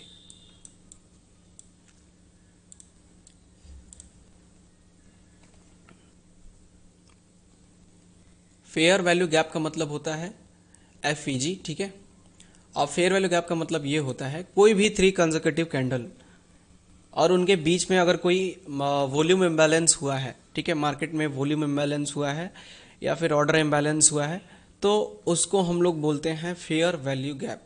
एक वैल्यू का फेयर वैल्यू मतलब एक वैल्यू का गैप वहां पे छूट गया है, उस गैप को मार्केट फिल कर सकता है। ठीक है, गैप जो छूटा है उसको बोलेंगे फेयर वैल्यू गैप। किसको, कोई भी 3 कंसेक्यूटिव कैंडल्स के बीच में, फर्स्ट एंड थर्ड कैंडल्स के बीच में अगर विक आपस में इंटरसेक्ट नहीं किए हैं, इसका मतलब वहां पे वो गैप अभी पेंडिंग है। फॉर एग्जाम्पल ये पहली कैंडल, ये दूसरी कैंडल, ये तीसरी कैंडल। ठीक है, पहली और तीसरी कैंडल का कलर आपको मैटर नहीं करता है, कलर मैटर करेगा केवल और केवल सेकंड कैंडल का, बीच वाली कैंडल का। वो जिस साइड में इंडिकेशन दे रही होगी प्राइस का, वो जो फेयर वैल्यू गैप बनाएगी वो उसी साइड का फेयर वैल्यू गैप होगा। इस केस में ये रेड है यानी कि डाउन आया है, तो डाउन आया है तो मैं एक वीक भी ड्रॉ कर दे रहा हूं यहां पे, जैसे ये वीक है और यहां पे ये वीक है। ठीक है, और मैं एक सेम चार्ट यहां पे एक और बना रहा हूं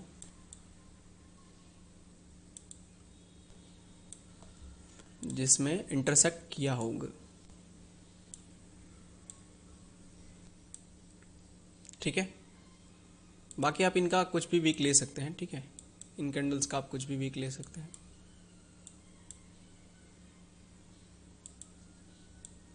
ठीक है, कुछ भी कर सकते हैं आप। तो मेनली यहाँ पे देखिए, अगर जो इसमें पहली कैंडल है हम लोग की ये वाली, इस पॉइंट पे ये फर्स्ट कैंडल हो गई, ये सेकंड कैंडल हो गई, ये थर्ड कैंडल हो गई। ठीक है, तो पहली कैंडल जो है इसका जो वीक है, इसको अगर हम लोग ड्रॉ करेंगे ऐसे हॉरिजॉन्टल लाइन, और जो यहाँ पे थर्ड कैंडल है इसका वीक जो टॉप का वीक है उसको अगर ड्रॉ करेंगे, ठीक है, तो आपस में ये इंटरसेक्ट नहीं हुआ है, इसके बीच में जो है वो गैप दिख रहा है, इस गैप को ही बोलते हैं फेयर वैल्यू गैप, FVG। ठीक है, याद रखिएगा। सेकंड, अब इस कंसेप्ट पे आते हैं जहां पे ये चीज नहीं हुआ है। अब यहाँ पे ये एक हॉरिजॉन्टल लाइन मैंने ड्रॉ किया, ठीक है, फिर यहाँ पे मैंने एक हॉरिजॉन्टल लाइन ड्रॉ किया। अब यहाँ पे देखिए दोनों आपस में इंटरसेक्ट हो चुका है। ठीक है, इसी पॉइंट पे, कौन से पॉइंट पे, यहाँ पे, इस पॉइंट पे दोनों आपस में इंटरसेक्ट हुआ है। इसका मतलब क्या है कि ये एक फेयर वैल्यू गैप नहीं है, यहाँ पे मार्केट ने इंटरसेक्ट कर दिया है अपनी प्रीवियस थर्ड कैंडल को। ठीक है, तो फिर उस केस में ये फेयर वैल्यू गैप नहीं माना जाएगा। यहाँ पे जो इम्बैलेंस है वो फिल हो चुका है, यहाँ पे जो इम्बैलेंस है वो बाकी है। तो जब भी प्राइस इस गैप को फिल करने आएगा तो ये एक रेजिस्टेंस की तरफ वर्क करेगा। ठीक है, और यहाँ पे जब भी प्राइस आएगा तो इंटरसेक्ट ऑलरेडी कर चुका है, तो यहाँ पे कोई गैप ही नहीं है, तो ये कोई भी मैटर नहीं करेगा, मार्केट इसको ब्रेक करके ऊपर जा सकता है। क्लियर है यहाँ तक? मुझे थोड़ा सा एक्सप्लेन कर दीजिए आप लोग, क्या आपको फेयर वैल्यू गैप और ऑर्डर ब्लॉक समझ में आया, क्या होता है? सेम यही केस आप ग्रीन कैंडल्स के लिए भी करेंगे, जैसे ये डाउन ट्रेंड था, डाउन ट्रेंड के लिए मैंने समझाया, सेम अप ट्रेंड के लिए भी होगा। इसको इन्वर्स कर दीजिए बस आप।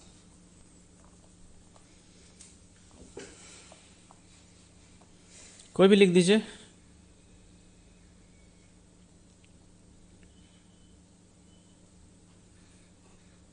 चलिए, समझ में आ गया एफईजी और ऑर्डर ब्लॉक। आते हैं अब नेक्स्ट टर्म पे, जो है हम लोग का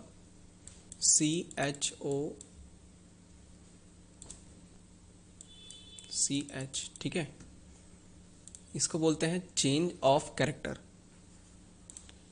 जब भी एक ट्रेंड कंटिन्यू हो रहा हो, ठीक है, और उस ट्रेंड के कंटिन्यूएशन का एंड हो जाए, ठीक है, तो उसको हम लोग बोलते हैं चेंज ऑफ कैरेक्टर।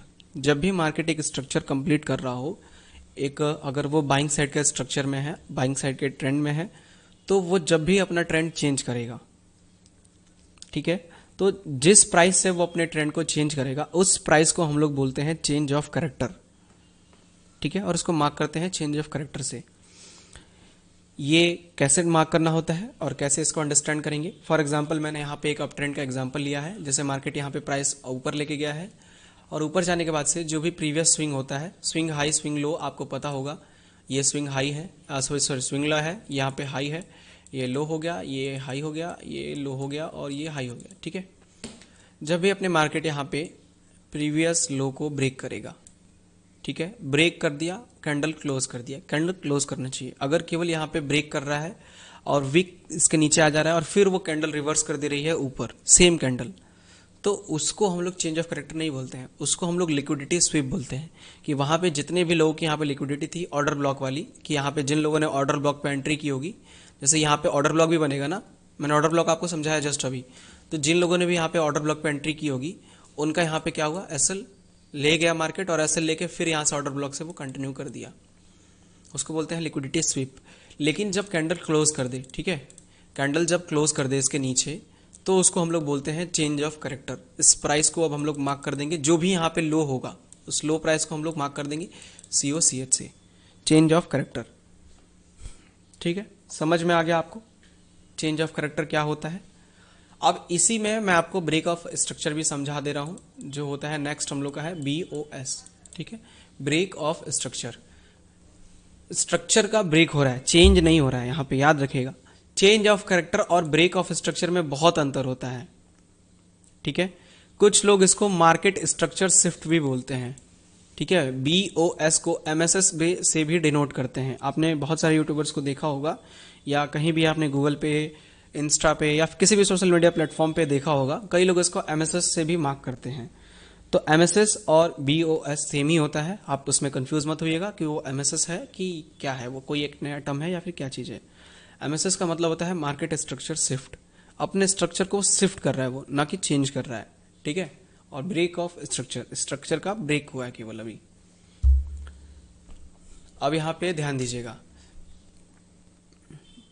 इस पर्टिकुलर लेवल पे मार्केट ने क्या किया, यहां पे कंटिन्यू था हाई लो, और लो लगाने के बाद से मार्केट फिर से यहां पे ऊपर गया, अपने प्रीवियस हाई को ब्रेक किया। जब प्रीवियस हाई को ब्रेक करेगा तो इसको हम लोग बोलेंगे ब्रेक ऑफ स्ट्रक्चर, याद रखिएगा। और जब प्रीवियस लो को ब्रेक करेगा तो बोलेंगे चेंज ऑफ कैरेक्टर, याद रहना चाहिए आपको। तो change of character, break of structure क्या होता है आपको समझ में आ गया। यहां पे ब्रेक ऑफ स्ट्रक्चर हुआ है, यहां पे ब्रेक ऑफ स्ट्रक्चर हुआ है, ठीक है। मुझे बताइए समझ में आ गया ये दोनों। कोई भी एक कमेंट कर दीजिए फटाफट से, आगे बढ़ा जाए।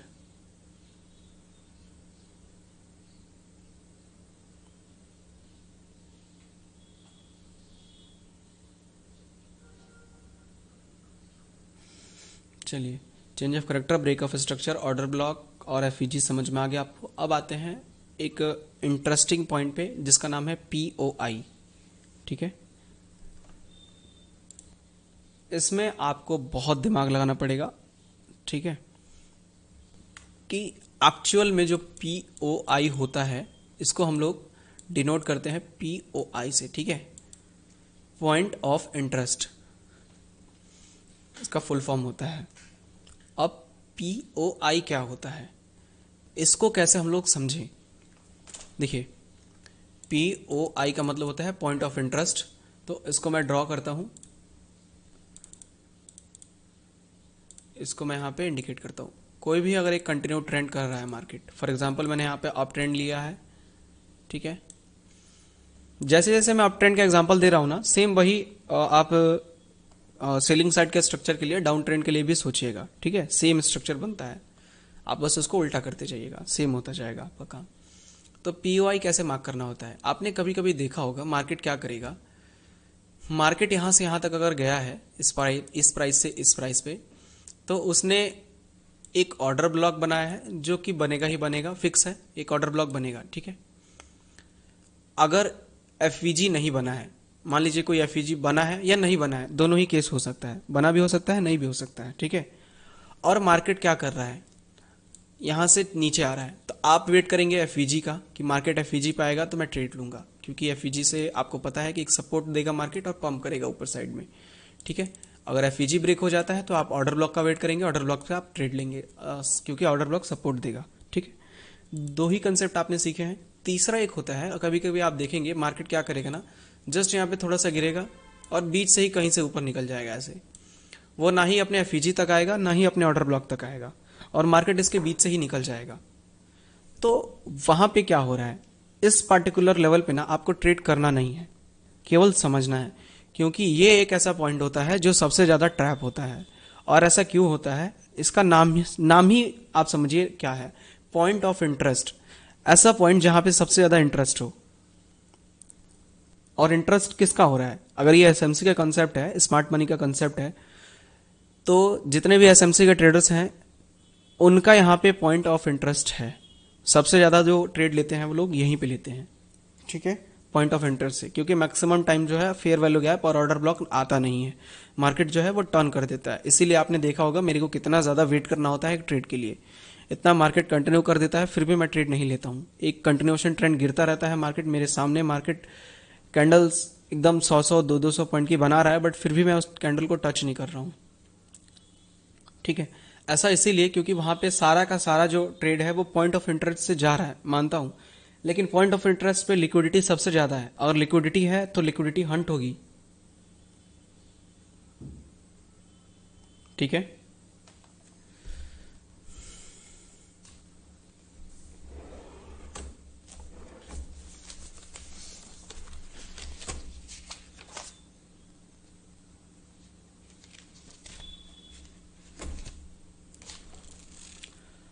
लिक्विडिटी क्या होती है आप सबको पता होगा, ठीक है। लिक्विडिटी नहीं पता है तो मैं एक बार समझा दे रहा हूं। सबसे पहली बात वो छोड़िए, पॉइंट ऑफ इंटरेस्ट पहले ध्यान दीजिए, बाद में लिक्विडिटी को ध्यान देंगे, ठीक है, क्योंकि पॉइंट ऑफ इंटरेस्ट समझना यहाँ पे इंपॉर्टेंट है। और ये मैं आपको एक लाइव एग्जांपल दिखा रहा हूं तभी समझ में आएगा, ठीक है, क्योंकि चार्ट पे समझ नहीं आएगा ये चीज। अब जब भी मार्केट ऐसे कंटिन्यू किया है, आपको यहाँ पे तो दिख रहा है ये फेयर वैल्यू गैप से आया है, यहाँ पे भी दिख रहा है फेयर वैल्यू गैप से, ये गिरेगा, ठीक है, अगर गिर जाता है तो। बट कोई ऐसा मैं दिखा रहा हूँ जहाँ पे कुछ हुआ हो, ऐसा कुछ कंसेप्ट।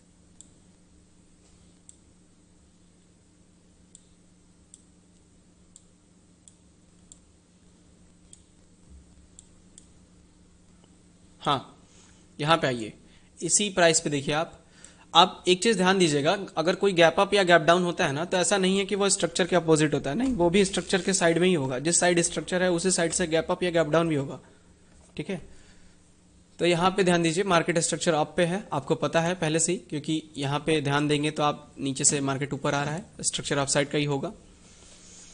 यहाँ पे इस पार्टिकुलर लेवल से मार्केट क्या किया है, ऊपर गया है, ठीक है, अगले दिन यहाँ पे गैप पिन हुआ है, मतलब ऊपर गया है मार्केट। तो इसी प्राइस से क्यों ऊपर चला गया, इसके पीछे यहाँ पे आप ध्यान देंगे तो ना ही कोई यहाँ पे फेयर वैल्यू गैप है, ना ही कोई ऑर्डर ब्लॉक है, ना ही कुछ है, तो फिर मार्केट यहाँ से ऊपर क्यों चला गया, क्यों नहीं वो यहाँ पे इस फेयर वैल्यू गैप पे आया, क्योंकि यहाँ पे आप देखेंगे तो फेयर वैल्यू गैप है, तो मार्केट चाहता तो यहाँ पे क्लोज करके और अगले दिन गैप अप दे सकता था। ऐसा इसीलिए हुआ क्योंकि यहाँ पे एक पीओआई है, और पीओआई होता क्या है मैं आपको समझा दे रहा हूँ, ठीक है। देखिए,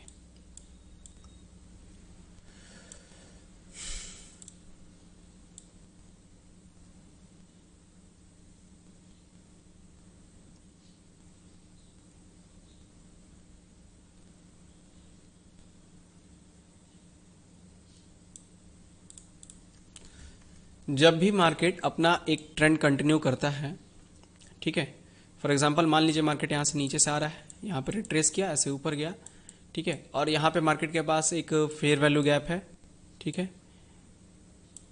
ये मार्केट के पास क्या है, फेयर वैल्यू गैप है, ठीक है, यहाँ पे मैंने मार्क कर दिया, और यहाँ पे नीचे साइड में एक ऑर्डर ब्लॉक है, ठीक है, इसको मैं ओ भी मार्क कर दे रहा हूँ, इसको FEG। और इस केस में मार्केट ऐसे गिर रहा है, तो मार्केट ने यहां से यहां तक जाने के लिए क्या किया होगा, ऐसे ग्रीन कैंडल्स बनाई होंगी,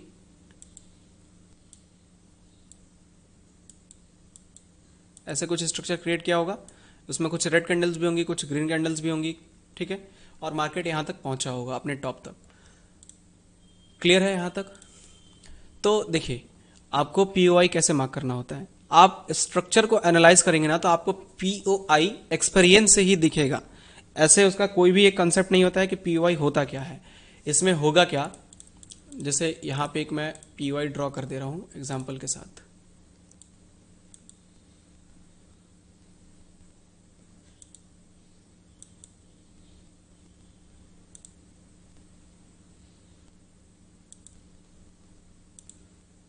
ठीक है, ये मार्केट यहां तक कंटिन्यू किया है, ठीक है, और यहां से अब ये रिट्रेसमेंट कर रहा है, तो आपको POI मार्क करना है। नीचे आपको फेयर वैल्यू गैप दिख रहा है यहाँ पे, ठीक है, यहाँ पे भी आपको फेयर वैल्यू गैप दिख रहा है, हो सकता है ये मिटिगेट हो चुका हो, ठीक है, ऐसे मैं मिटिगेट कर दे रहा हूँ इसको ताकि कंफ्यूजन ना हो आपको, ठीक है। अब यहाँ पे आपको POI कैसे मार्क करना है, तो अगर ये कंटिन्यूएशन ट्रेंड है तो आप ध्यान देंगे जो भी टॉप होगा जहां से मार्केट रिवर्स लिया होगा, अगर वो नीचे आ रहा है तो आप अगर चार्ट देखेंगे ना, तो आपको वहां पे कुछ ऐसा स्ट्रक्चर दिखेगा जहां पे कुछ बड़ी बड़ी कैंडल्स आपको बनती हुई दिखेंगी, और उन बड़ी कैंडल्स जहां से स्टार्ट हुई होंगी, जहां से वो बड़ी बड़ी कैंडल्स स्टार्ट हुई होंगी, वहां पे उस ट्रेंड के अपोजिट की कैंडल बनी होगी। अगर ये अप ट्रेंड है तो ग्रीन कैंडल है, यानी कि इसके अपोजिट की कैंडल कौन सी होगी, रेड कैंडल। तो जब भी ये एक ट्रेंड कंटिन्यू कर रहा है मार्केट और वहां से रेजिस्टेंस ले रहा है, तो प्रीवियस की जो भी रेड कैंडल होगी, ठीक है, यहां पे इस केस में ये रेड कैंडल है, आप ध्यान दीजिए जैसे मैंने यहां पे ड्रॉ किया है, ये रेड कैंडल है, आप इसको ड्रॉ करेंगे और यही आपका POI होगा। आप देखेंगे तो यहां पे भी रेड कैंडल है, लेकिन मार्केट इसके पहले भी यहां से कंटिन्यू कर चुका है एक बड़ी बड़ी कैंडल्स को, ठीक है, तो जो बीच में रेड कैंडल बनी है ना, वो आपका POI होगी, उसका विक टू विक मार्क करना होता है, किसी भी कैंडल का विक टू विक, बॉडी नहीं, विक टू विक, ठीक है। अगर वो बहुत बड़ा POI है, बहुत बड़े एरिया में POI आ रहा है, तो आप उस POI के अंदर भी एक POI ढूंढ सकते हैं, ठीक है। उसको कैसे ढूंढना हो, आप 3 मिनट से 1 मिनट पे चले जाइए, आपको उसके अंदर भी एक लेवल दिख जाएगा, ठीक है। तो यहाँ पे आपको एक POI मिलेगा, और मार्केट क्या करेगा, जब भी अपने ट्रेंड को कंटिन्यू करना होगा, वो इस POI तक आएगा, और यहीं से हो सकता है वो ऊपर चला जाए, आपका फेयर वैल्यू गैप टच ना हो, आपका ऑर्डर ब्लॉक टच ना हो, और ऊपर जाने के बाद से फिर उसके बाद से कभी गिरे तो ये फेयर वैल्यू गैप पे ऐसे सपोर्ट दे दे, ठीक है, ऐसा हो सकता है।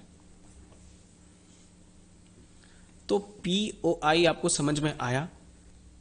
अप ट्रेंड में जो भी स्ट्रक्चर बना होगा, जहां से एक अच्छा खासा मोमेंटम आया होगा, उसके पहले की जो भी रेड कैंडल होगी वो आपका POI होगी। डाउन ट्रेंड में जहां से मार्केट गिरा होगा और जहां पे बड़ी बड़ी कैंडल्स बनी होंगी, उसके पहले की जो भी ग्रीन कैंडल होगी वो आपका POI होगी।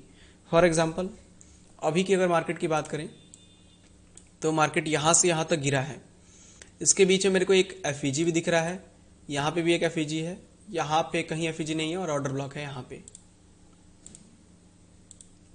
इसको मैं ऑर्डर ब्लॉक से मार्क करूंगा, ठीक है। ये और इसके पहले का यहाँ पे देखिए 2 कैंडल्स यहाँ पे आपको बड़ी बड़ी मिल रही हैं, इसके पहले की ग्रीन कैंडल, ये वाली, ये वाला एरिया हो जाएगा आपका POI। ये है पॉइंट ऑफ इंटरेस्ट, जहां से मार्केट मैक्सिमम चांसेस होता है कि ट्रैप करे, ठीक है, याद रखिएगा। और ऐसा इसीलिए होता है क्योंकि वहां पे सबसे ज्यादा लिक्विडिटी है, और सबसे ज्यादा लिक्विडिटी है तो सबसे ज्यादा हंटिंग भी वहीं पे होगी।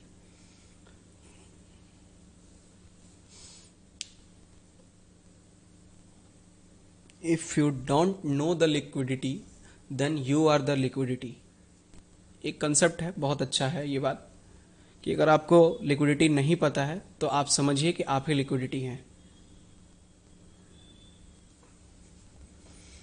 पीओआई का कंसेप्ट समझ में आया आपको? थोड़ा सा ट्रिकी होगा, कंफ्यूजन भी हो रहा होगा, धीरे धीरे मार्केट में समझ आ जाएगा, एक्सपीरियंस जैसे जैसे बढ़ता जाएगा आपका।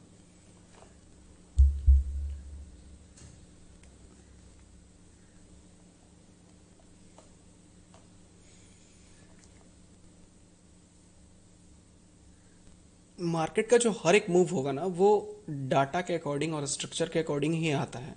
कोई भी ऐसा मूव नहीं है जो डाटा के अगेंस्ट चला जाए।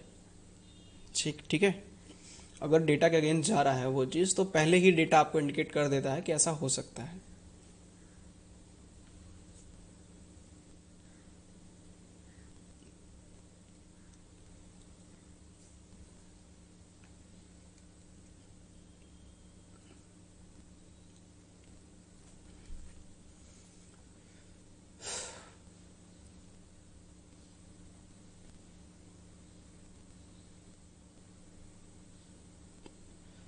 सर एक क्वेश्चन अलग ही है। आपके इंडियन इलेक्शंस के बाद से एसएल हंट बहुत हो रहे थे, ऐसा क्यों? डाटा वहाँ पे थोड़ा सा चेंज हुआ था, डाटा अलग तरीके से काम कर रहा था, ठीक है। और मैं डेटा को पुराने तरीके से यूज़ कर रहा था, जिस तरीके से पुराना मार्केट चलता था। डेटा ने नए तरीके से वर्क करना स्टार्ट किया, क्योंकि मार्केट आपको पता है हमेशा अपडेट होगा, हमेशा अपडेट होते रहना है मार्केट को, ठीक है। तो उस टाइम पे डेटा थोड़ा सा फंस रहा था मेरे से, बाकी धीरे धीरे सही हो गया, ठीक है। पहले हम लोग रेजिस्टेंस के ऊपर जाने का वेट करते थे कि एक रेजिस्टेंस को ब्रेक करेगा मार्केट तब ट्रेड लेंगे। अब हम लोग रेजिस्टेंस के ब्रेक का वेट नहीं करते हैं, रेजिस्टेंस पे आते ही ट्रेड ले लेते हैं। ब्रेक का वेट का मतलब मेरे को वहां पे ये चीज़ नहीं समझ में आ रही थी कि ब्रेक का मतलब ये है, अगर आपका रेजिस्टेंस अगर ब्रेक हो जा रहा है इसका मतलब क्या है? पुट वहां पे इंक्रीज किया है और कॉल जो है वो डिक्रीज किया है।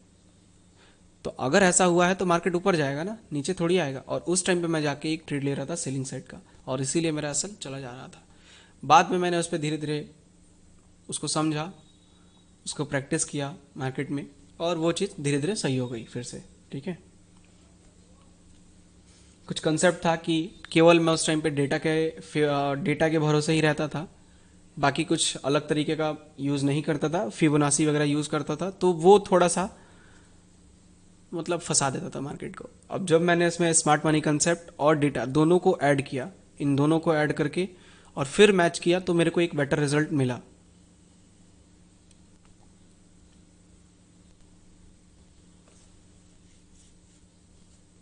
ठीक है, अभी मार्केट यहाँ पे स्लो क्यों हुआ है आपके समझ में आ रहा होगा। नहीं आ रहा है फिर एक्सप्लेन करता रहूँ। 600 का सपोर्ट है, 600 को ब्रेक कैसे करेगा? 700 का रेजिस्टेंस स्ट्रांग नहीं है इसलिए मार्केट, बट 700 का रेजिस्टेंस है, स्ट्रांग नहीं है बट है, इसीलिए मार्केट इसके बीच में फंसा हुआ है। डिसीजन बना रहा है कि 700 के ऊपर जाऊं या 600 को ब्रेक करूं।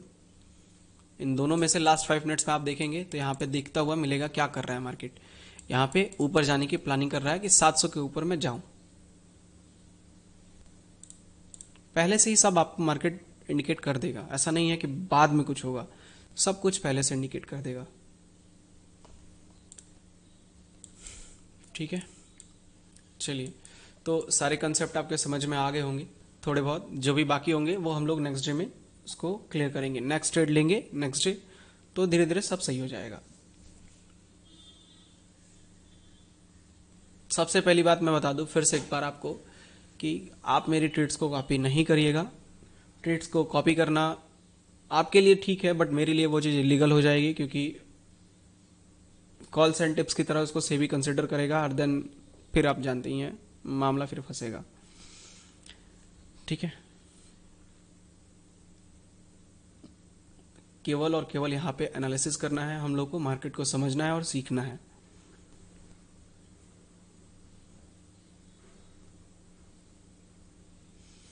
प्रॉफिट्स को हाइड करते थे वो किस बेस पे बनाते थे? वो दूसरे स्ट्रेटजी की बैक टेस्टिंग थी, ठीक है, वो दूसरे स्ट्रेटजी पे था। 9-15 पे मोमेंटम जिस साइड आ रहा है उस साइड ट्रेड लो, और सेलिंग साइड का ट्रेड लो। प्रीमियम क्योंकि बहुत ज़्यादा गिरता है पहली कैंडल में, कोई भी कैंडल दिखिएगा, अगर मार्केट जैसे फर्स्ट कैंडल में नीचे आया है ना, तो यहीं पे देखिए मार्केट कितना नीचे आया है इस कैंडल में, 262, और प्रीमियम, कैन यू बिलीव कि 262 में 176 पॉइंट का मोमेंटम।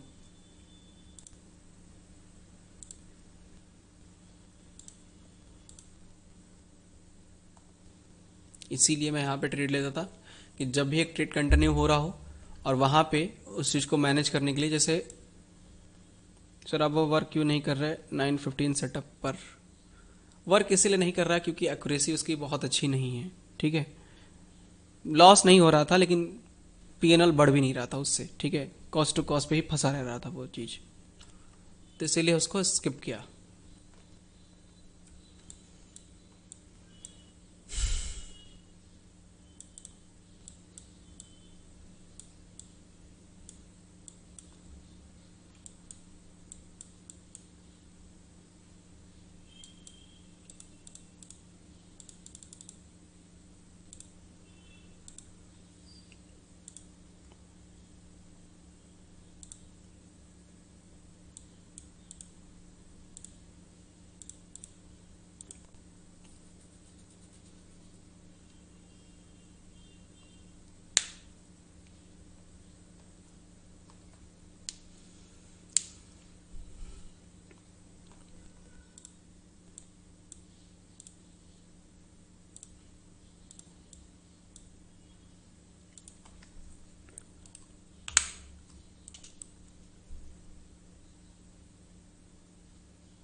अब यहाँ पे ध्यान दीजिएगा,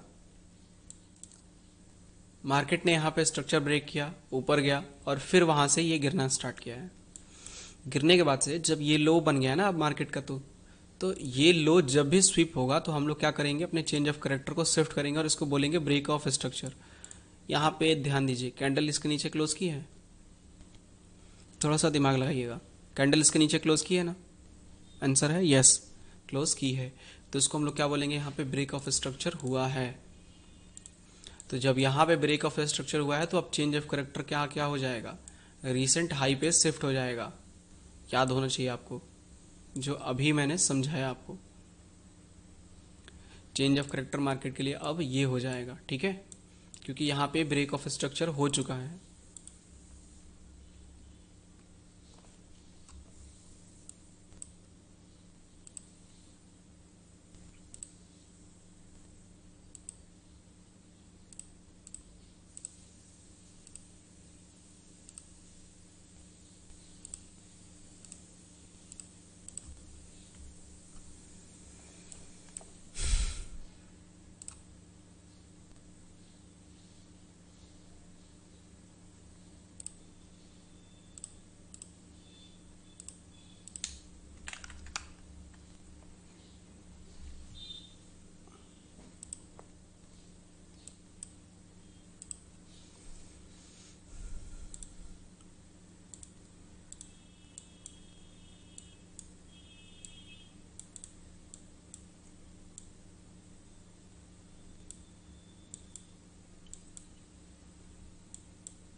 सर अभिषेक गुप्ता का कमेंट है, सर मार्केट में ट्रेडिंग के इंडिकेटर आ गए हैं, पेड इंडिकेटर, क्या सच में वर्क करते हैं, एल्गो वगैरह सब कुछ मार्केट में।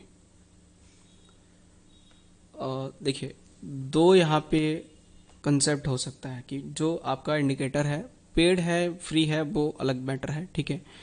इंडिकेटर जो है वो किस बेसिस पे काम करते हैं और एल्गो जो है वो किस बेसिस पे काम करता है, और जो हम लोग का स्ट्रक्चर है वो किस बेसिस पे काम करता है। हम लोग आने वाले फ्यूचर को प्रिडिक्ट करते हैं, ठीक है, क्या चीज़ देख के, स्ट्रक्चर को एनालाइज करके। वो क्या करता है, इंडिकेटर, कोई भी अगर इंडिकेटर है तो वो क्या करेगा, वो अपने कैंडल्स को कैलकुलेट करेगा, प्रीवियस कैंडल्स को, और उसमें जो एल्गोरिदम सेट किया गया होगा उस एल्गोरिदम के अकॉर्डिंग वो इंडिकेट करेगा। अगर एक कैंडल बड़ी सी बन जाएगी तो उसके लिए अलग उसके अंदर एल्गोरिदम है, एक अगर वही मोमेंटम धीरे धीरे आता है तो उसके लिए एक अलग एल्गोरिदम है, बट हम लोग के कंसेप्ट में बड़ी कैंडल बने, छोटी बने, कुछ भी बने, कंसेप्ट एक ही है। ठीक है, तो कोई भी अगर इंडिकेटर है तो अगर वो मार्केट के प्राइस के साथ बदल रहा है, चेंज हो रहा है, बार बार अपने स्ट्रक्चर को इधर उधर इधर कर रहा है, for example moving average, MACD, RSI या बुलिंजर बैंड्स, कुछ भी कह लीजिए आप, कोई भी, वो सब के सब अगर लैगिंग इंडिकेटर हैं, लैगिंग का मतलब यही होता है कि वो मार्केट के प्राइस के साथ अपने स्ट्रक्चर को या फिर अपने डेटा को भी चेंज करते रहें। ठीक है, तो उसकी एक्यूरेसी जो है मेरे अकॉर्डिंग तो मान के चलिए 0 होगी अगर वो लैगिंग है। तो पेड है, फ्री है, वो अलग मैटर है। अगर वो इंडिकेटर लैगिंग है, RSI, MSI, MACD या फिर इन सब तरह की चीज़ों पे बेस है वो इंडिकेटर, तो वो फेक इंडिकेटर है। आप समझिए, जो भी पेड बेच रहा है वो पागल बना रहा है, सीधा सीधा मैं बोल रहा हूँ, वो पागल बना रहा है। बात रही अल्गो की, तो अल्गो के अंदर क्या एल्गोरिदम फिट किया गया है ये एक अलग मैटर है। अल्गो AI बेस काम करता है, उस AI को जो आप कोड करके दे देंगे वो सेम उसी चीज़ को फॉलो अप करेगा। उसको उससे मतलब नहीं है कि आज मार्केट में न्यूज़ है या फिर मार्केट में आज बड़ी बड़ी कैंडल्स बन रही हैं या क्या हो रहा है, नहीं। उसके अंदर अगर फिट कर दिया गया है कि 9:30 की कैंडल ब्रेक होगी तो तुम एंट्री कर लेना, तो वो 9:30 की कैंडल ब्रेक करेगा तो एंट्री वो इंडिकेट कर देगा कि एंट्री हो गई है। उसको अगर फिट कर दिया जाएगा कि 9:15 की कैंडल ब्रेक होगी तो इंडिकेट कर देना, तो वो इंडिकेट कर देगा। अगर मार्केट का स्ट्रक्चर बदलता है तो उसकी एक्यूरेसी बदल जाएगी। ठीक है, तो जो उसके अंदर एल्गोरिदम फिट किया गया होगा उसी के अकॉर्डिंग वो वर्क करेगा। अगर वो उसके अंदर इंडिकेटर बेस एल्गोरिदम फिट किया गया है अल्गो के अंदर, तो वो भी आप मान के चलिए अल्गो आपको प्रॉफिट बना के नहीं देगा। बट अगर उसके अंदर कोई ऐसा इंडिकेटर फिट किया गया हो जो लीडिंग इंडिकेटर हो, लीडिंग और लैगिंग में बहुत अंतर होता है। लीडिंग इंडिकेटर एक ही है, पिवट, जिसको हम लोग पिवट पॉइंट्स बोलते हैं। पिवट्स में फिबोनाची पिवट्स हो सकता है, कैमरिला हो सकता है, या फिर वो स्टैंडर्ड हो सकता है, कुछ भी हो सकता है। ठीक है, लेकिन आज के टाइम पे पिवट्स पे भी लिक्विडिटी बहुत ज़्यादा जनरेट होती है। पिवट्स पॉइंट्स पे काम करने वाले जो ट्रेडर्स हैं वो बहुत ज़्यादा हैं मार्केट के अंदर में। तो अगर वहाँ पे लिक्विडिटी जनरेट हो रही है तो इस लिक्विडिटी हंटिंग भी बहुत ज़्यादा जनरेट होगी। होप आप समझ पा रहे होंगे अल्गो और इंडिकेटर जो आपने सवाल पूछा उसके बारे में। अगर उस एल्गो के अंदर जिस तरीके का एल्गोरिदम फिट किया गया होगा उसी तरीके से वो काम करेगा। ठीक है, और कोई भी एल्गो है वो लाइव में स्ट्रक्चर आज के टाइम पे अभी भी कोई भी ऐसा एल्गो डेवलप नहीं हो पाया है जो लाइव में मार्केट के अकॉर्डिंग स्ट्रक्चर एनालाइज करे, या फिर अगर कैंडल छोटी बने तो वो अपना दिमाग लगाए इस तरीके से और एक अलग तरीके से ट्रेड प्लान करे। ठीक है, उसके अंदर इमोशंस है ही नहीं, जो फिट कर दिया जाएगा डेटा उसके अकॉर्डिंग वो वर्क करेगा। तो अभी तक वर्ल्ड में कोई भी ऐसा एल्गो बिल्डअप नहीं हो पाया है जो मार्केट को एक नॉर्मल ट्रेडर से बेटर एनालाइज कर पाए। हाँ, एक नॉर्मल पर्सन से वो फास्ट एग्जीक्यूट कर लेगा लेकिन फास्ट बेटर एनालाइज नहीं कर पाएगा, क्योंकि एट द एंड एल्गो को भी बनाया एक इंसान नहीं है। ठीक है, कंप्यूटर्स की बात अलग होती है, कैलकुलेटर्स की बात अलग होती है, और ट्रेडिंग एक अलग कंसेप्ट है। तो आप मान के चलिए 90% नहीं, 99% मान के चलिए, 99% एल्गो या पेड इंडिकेटर फर्जी इंडिकेटर है।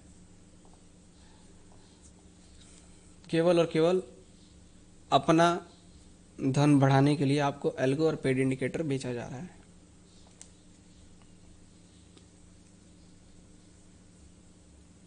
अगर वो वाकई में प्रॉफिटेबल है एल्गो से तो वो ऐश कर रहे होते, वो किसी को बेच नहीं रहे होते। ठीक है, और रही बात मेरी कि मेरे पे भी ये लागू होता है कि मैं SMC या फिर डाटा डिकोडिंग क्यों बेच रहा हूँ फिर। तो ये है कि ये एक एनालिसिस बेस है, ना कि कोई एल्गो बेस है। अगर मेरा भी एल्गो बेस होता तो मैं चिल मारता, मैं जाके एकदम मैंने एल्गो फिट कर दिया है, प्रॉफिट मेरे जेब में आ रहा है डेली, मैं कहीं भी हूँ मेरे जेब में प्रॉफिट आ रहा है। बट ऐसा नहीं है, मेरे को यहाँ पे एनालाइज करना पड़ेगा, मैं एनालाइज करूंगा तभी प्रॉफिट बनाऊंगा। तो अगर मैं किसी को सिखा रहा हूँ तो वो भी एनालाइज करेगा तभी प्रॉफिट बना पाएगा, ऐसा नहीं है। सर एक लास्ट क्वेश्चन, आपने अक्टूबर मंथ में ट्रेडिंग से कितना कमाया है? ऑलमोस्ट PNL मेरा 3-4 के आसपास है शायद। ठीक है, इसी के करीब है, इससे अधिक नहीं है, इससे कम ही होगा शायद लेकिन अधिक नहीं है। क्योंकि क्वांटिटी मेरी कम हो गई है, 450 लिया है मैंने हर बार, और मैक्सिमम टाइम कहिए, उससे कम ही होगा, उससे ज़्यादा नहीं होगा 3-4 से, ठीक है।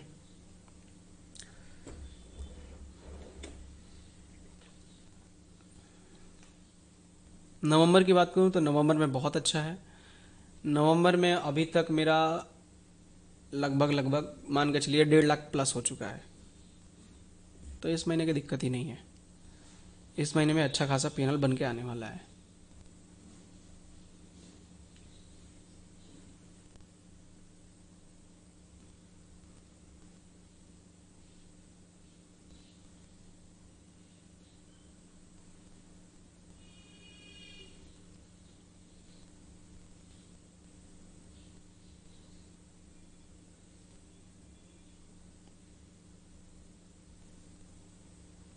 ठीक है, तो सभी के क्वेश्चंस और डाउट्स क्लियर हो गए हैं।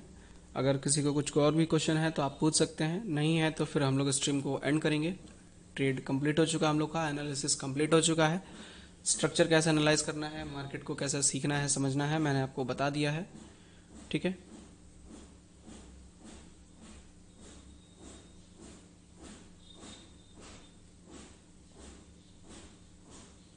How frequently we should look at data. आपको डेटा एनालाइज तो पॉज करना ही पड़ेगा, ठीक है। एक सेकंड रुकिएगा।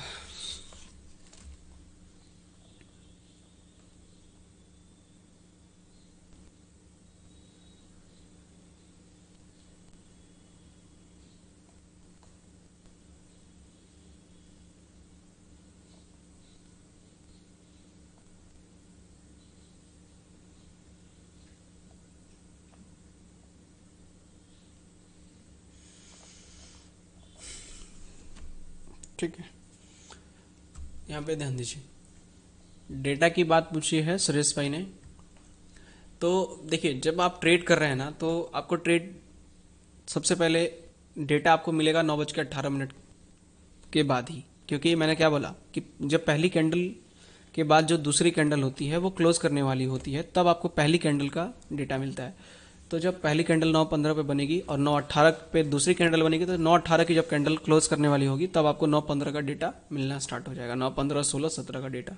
ठीक है, तो आपको एक आइडिया लग जाएगा, उससे अकॉर्डिंग आपको प्लान करना है। तो आपको क्या करना है, सबसे पहले स्ट्रक्चर एनालाइज करना है, फिर आना है डेटा पे। डेटा आपको कितनी बार देखना है ये कोई मैटर नहीं करता है, आपको तब तक डेटा देखना है जब तक आपका ट्रेड एक आइडेंटिफाई ना हो जाए, और ट्रेड जब तक कंप्लीट ना हो जाए तब तक आपको लगातार डेटा देखते रहना है। डेटा में क्या चेंजेस हो रहे हैं, लास्ट 5 मिनट्स में क्या अपडेट आ रहे हैं, ठीक है, प्राइस किधर जा रहा है, प्रीमियम किधर जा रहा है, प्रीमियम आपका बढ़ रहा है कि घट रहा है, सब एनालाइज करना पड़ेगा आपको लाइव मार्केट में। मैंने 4 स्क्रीन इसलिए लगा के रखा है, ठीक है, कि एक पे जो है मैं लास्ट 5 मिनट्स का डेटा देखते रहता हूं, इसको इसके हटाता नहीं हूं, ऐसे ही चलता रहता है चार्ट्स पे, ठीक है। और एक पे फुल डे का डेटा, एक पे प्रीमियम का चार्ट, और एक पे यूट्यूब की रिकॉर्डिंग चलती रहती है, ठीक है। बाकी ट्रेड मेरा जो है वो फोन के स्क्रीन पे चल ही रहा है।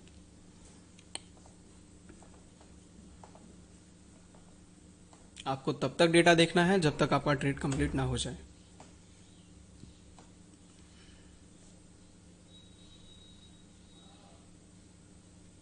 सर, हमें आपका जितना क्वांटिटी बाई करना हो, मैक्सिमम कम से कम कितना कैपिटल रखे, 450 क्वांटिटी में सेलिंग प्लस बाइंग। हेजिंग करके आप काम करेंगे तो लगभग मान के चलिए 26-27 लाख के आसपास का आपका कैपिटल लगेगा हेजिंग करके। आज कैपिटल 15 लाख 16 लाख के आसपास लगेगा, कल 20-22 लाख के आसपास लगता, ठीक है। और मंडे को और कम हो जाएगा, वो 13 या 12 के आसपास आ जाएगा। हेज करके बात कर रहा हूं मैं। हेज करने में भी ये मैटर करता है कितने रुपए के प्रीमियम से आप हेज कर रहे हैं। अगर आप 10 रुपए के प्रीमियम से हेज कर रहे हैं तो जो मैंने डेटा बताया आपको वो मिलेगा। अगर उससे भी कम प्राइस है आपका जो प्रीमियम हेज कर रहे हैं, 6 रुपए का प्रीमियम है, तो और महंगा हो जाएगा आपका हेज और आपको ज़्यादा मार्जिन लगेगा। 10 रुपए से ज़्यादा का अगर प्राइस से हेज करेंगे तो फिर और भी कम आपका मार्जिन लगेगा, ठीक है। आप बास्केट क्रिएट करके चेक कर सकते हैं इस चीज़ को। कोई भी ब्रोकर में जाएंगे आप और ऑर्डर पे जाएंगे, ठीक है। एक सेकंड रुकिए।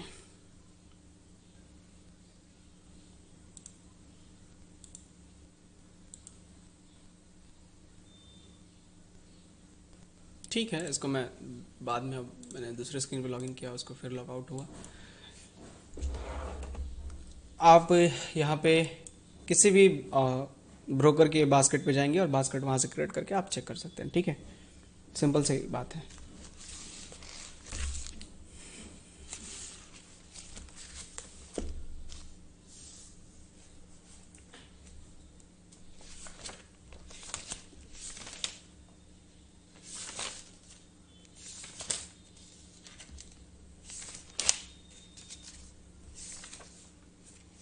आपके अकाउंट में कितना फंड है अभी?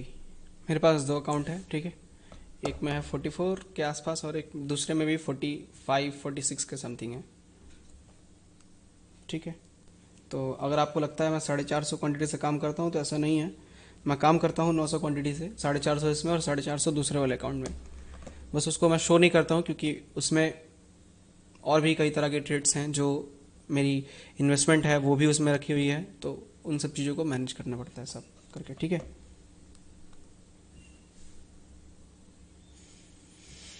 बाकी अगर दोनों ही कैपिटल्स को मैं ऐड कर दूं तो मैं नेकेड 900 क्वांटिटी को सेल कर सकता हूं।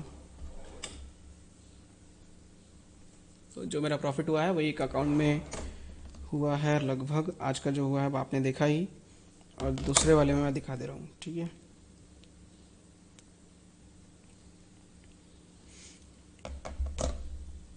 उसको भी मैं लॉगिन कर ले रहा हूँ। ठीक है,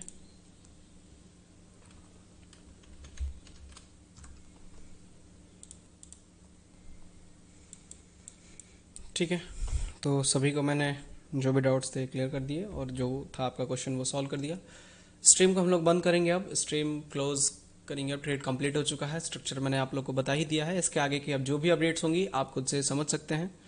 ठीक है, ऑर्डर फ्लो क्या होता है? ऑर्डर फ्लो देखिए, ऑर्डर फ्लो आपको गो चार्टिंग पे मिलेगा। ठीक है, और सबसे बड़ी बात, ऑर्डर फ्लो इंडियन मार्केट के लिए प्रॉपर वर्क नहीं करता है, ये मैंने मिलाया है। अगर आपको क्रिप्टो के लिए चाहिए तो मैं आपको दे सकता हूँ। ठीक है, क्रिप्टो के लिए चाहिए तो आप एक सॉफ्टवेयर है उसको डाउनलोड कर लीजिएगा, उसका नाम है ATAS। ठीक है, इसको आप डाउनलोड कर लीजिएगा, अटास। ठीक है, इसको आपको अपने कंप्यूटर पे रन करना होगा। मेरे दूसरे कंप्यूटर में लॉगिन है, इसीलिए मैंने इसमें आपको दिखा रहा हूँ बस।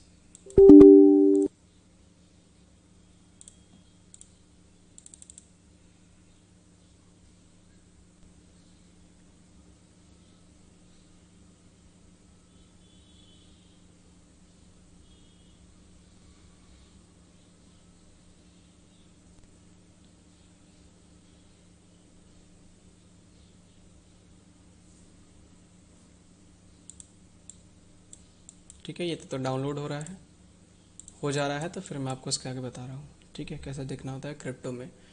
गो चार्टिंग पे आप जाके इसका देख सकते हैं बैंक निफ्टी का, लेकिन प्रॉपर वर्क नहीं करेगा वो ऑर्डर फ्लो, क्योंकि उतना एक्यूरेट इनका सॉफ्टवेयर नहीं है गो चार्टिंग का। ठीक है, इसलिए मैंने उसको देखना छोड़ दिया है अक्सर। अब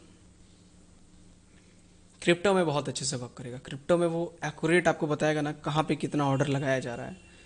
जैसे मैंने यहाँ से 900 क्वांटिटी प्लेस किया, तो आपको लाइव में दिखेगा कि वहाँ से किसी ने 900 क्वांटिटी प्लेस किया है इस पार्टिकुलर प्लेस पे, इस पार्टिकुलर प्राइस पे, और इस साइड प्लेस किया है। तो आप समझ सकते हैं कि आपको एक ऑर्डर का फ्लो मिलेगा कि किस साइड मैक्सिमम जो ऑर्डर्स हैं रिटेलर्स के जा रहे हैं, तो उसके आप अपोजिट में या फिर आपको किस साइड डायरेक्शन में ट्रेड करना है। ठीक है, अभी हो गया, मैं इसको लॉन्च करता हूँ। आपको स्क्रीन पे दिख रहा है ना ये सब, जो मैं अपडेट्स वगैरह या जो भी बता रहा हूँ सॉफ्टवेयर का?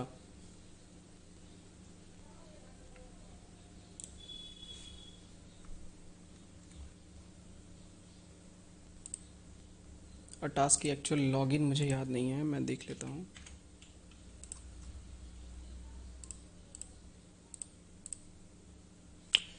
दिख रहा है कि नहीं, आप लोग बता दीजिए। ठीक है,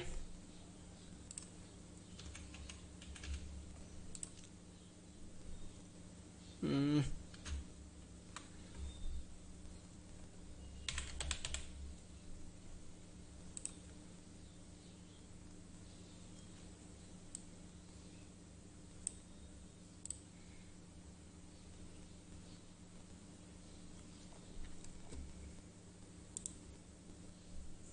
मैं इसको लॉगिन कर ले रहा हूँ।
ठीक है, लॉगिन हो गया। यहाँ पे आपको बाकी जो उसमें सर्वर था उसको सेम रखना है, केवल अपना क्रेडेंशियल डालना है और लॉगिन कर लेना है। ठीक है, लॉगिन करने के बाद से आपके सामने चार्ट कुछ ऐसा दिखेगा। ठीक है, पैनल कुछ ऐसा खुलेगा, विंडो काफ़ी कॉम्प्लिकेटेड विंडो है। थोड़ा सा एक्सप्लेन कर दे रहा हूँ, वैसे समझने में बहुत इसमें टाइम लगेगा आपको। इसमें आएंगे, क्रिप्टो का आपको अगर देखना है या फिर यूएस मार्केट का, ये स्पेशली यूएस मार्केट के लिए बनाया गया है। ठीक है, इसलिए आपको इसमें इंडिया के कोई भी स्टॉक का डेटा नहीं मिलेगा। आपको बाइनेंस का देखना है, बाइनेंस पे अगर बिटकॉइन का देखना है तो यूएसडीटी पे आपको आना होगा,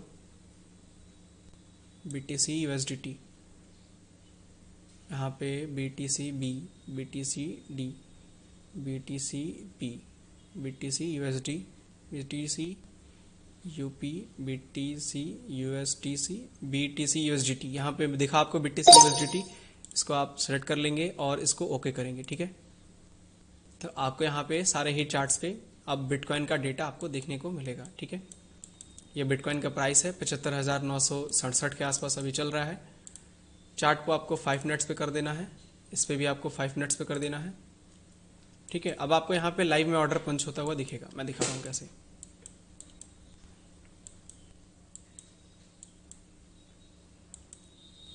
अब यहाँ पे आप ध्यान दीजिएगा, मेरे कर्सर पे आप लोग ध्यान दीजिए। क्रिप्टो में अगर ट्रेड करना है आपको तो इस तरीके से कर सकते हैं आप। यहाँ पे रेड साइड में जो आपको डेटा दिख रहा है, यहाँ पे डेटा तो बहुत सारा दिख रहा है, लेकिन यहाँ पे ध्यान दीजिएगा, जो ये आपको पैनल दिख रहा है कॉलम, इसके अंदर यहाँ पे 9 3 डेटा, एक रेड कॉलम है, ग्रीन कॉलम है। ठीक है, तो रेड कॉलम जो है वो सेलिंग के ऑर्डर्स दिखा रहा है और जो ग्रीन कॉलम्स है वो बाइंग के ऑर्डर्स दिखा रहा है। और जो यहाँ पे डॉट्स दिख रहे हैं, इसका मतलब ये है कि कितना बड़ा ऑर्डर आ रहा है। जितनी ही बड़ी क्वांटिटी में ऑर्डर आएगा उतना ही बड़ा डॉट दिखने को मिलेगा। ठीक है, समझ रहे हैं आप। रेड डॉट का मतलब है कि वहां पे सेल का ऑर्डर आया है, ग्रीन डॉट का मतलब है यानी कि वहां पे बाई का ऑर्डर आया है। और ये आपको हर सेकंड का डेटा देगा, हर माइक्रो सेकंड्स का डेटा, ये नहीं कि 1 मिनट बाद, ये नहीं कि 2 मिनट बाद, नहीं। बाइनेंस एक्सचेंज पे होने वाले हर सेकंड के डेटा की अपडेट आपको ये देगा। करंट में अगर आपको यहाँ पे दिख रहा है सेलिंग हो रही है 12 और यहाँ पे बिटकॉइंस में, और उसके अगेंस्ट में बायर्स कुछ भी नहीं है, तो प्राइस आपको गिरता हुआ दिखेगा। प्राइस आपको यहाँ से 72 से नीचे गिरता हुआ दिखेगा। देखिए 72 से 68 आया प्राइस, यही होगा। पहले यहाँ पे ऑर्डर लगेगा, बाद में प्राइस गिरेगा। अभी भी वही चीज हो रही है, 9 3 सेलर्स ज्यादा है, सेलर्स का ऑर्डर ज्यादा पंच हो रहा है, यानी कि प्राइस को नीचे लाया जा रहा है। ठीक है, तो इस तरीके से आपको ये सब चीजें एनालाइज करनी होती है। 66 से 62 हुआ, बहुत बड़ा बड़ा इंपैक्ट नहीं आएगा। आप समझ रहे हैं कि यहाँ पे एक ऑर्डर लगा और आपको 100 पॉइंट पंप होता हुआ दिख जाए, ऐसा नहीं। हर माइक्रो सेकंड्स में आपको अपनी पोजीशन को मैनेज करना होगा। पहले एसएमसी के अकॉर्डिंग ट्रेड कर लीजिए और फिर अपनी पोजीशंस को मैनेज करते रहिए यहाँ पे बायर्स एंड सेलर्स के डेटा के अकॉर्डिंग। ठीक है, तो ये होता है ऑर्डर फ्लो एनालिसिस। यहाँ पे ऑर्डर का फ्लो आपको दिख रहा है, किस तरीके से ऑर्डर्स आ रहे हैं लाइव में, और यहाँ पे हर एक कैंडल में दिखा रहा है कितने प्राइस पे कितने ऑर्डर्स आए हैं।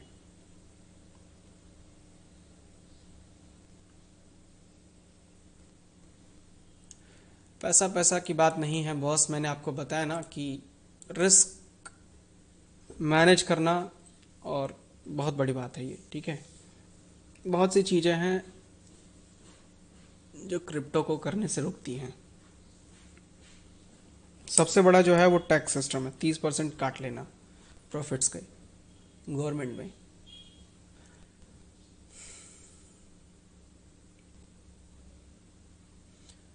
ठीक है, चलिए तो बाकी आप लोग देखिएगा, आप लोग मार्केट को समझ ही रहे हैं बेटर तरीके से। चार्ट्स में आपको एनालाइज करना सिखाई दिया, किस तरीके से एनालाइज करना है, डेटा किस तरीके से देखना है आपको। आपको यहाँ पे करंट टाइम में देखें तो कॉल हम लोग को बढ़ता हुआ दिख रहा है, पुट्स यहाँ पे बहुत कम बढ़ा है, कंपेयर है कि मार्केट यहाँ से गिरेगा। रेड कैंडल्स होती हुई दिखी हैं जनरली। ठीक है, तो चलिए इस स्ट्रीम को हम लोग क्लोज करते हैं। मिलेंगे हम लोग मंडे के दिन में एक और न्यू लर्निंग स्ट्रीम के साथ। Thank you so much.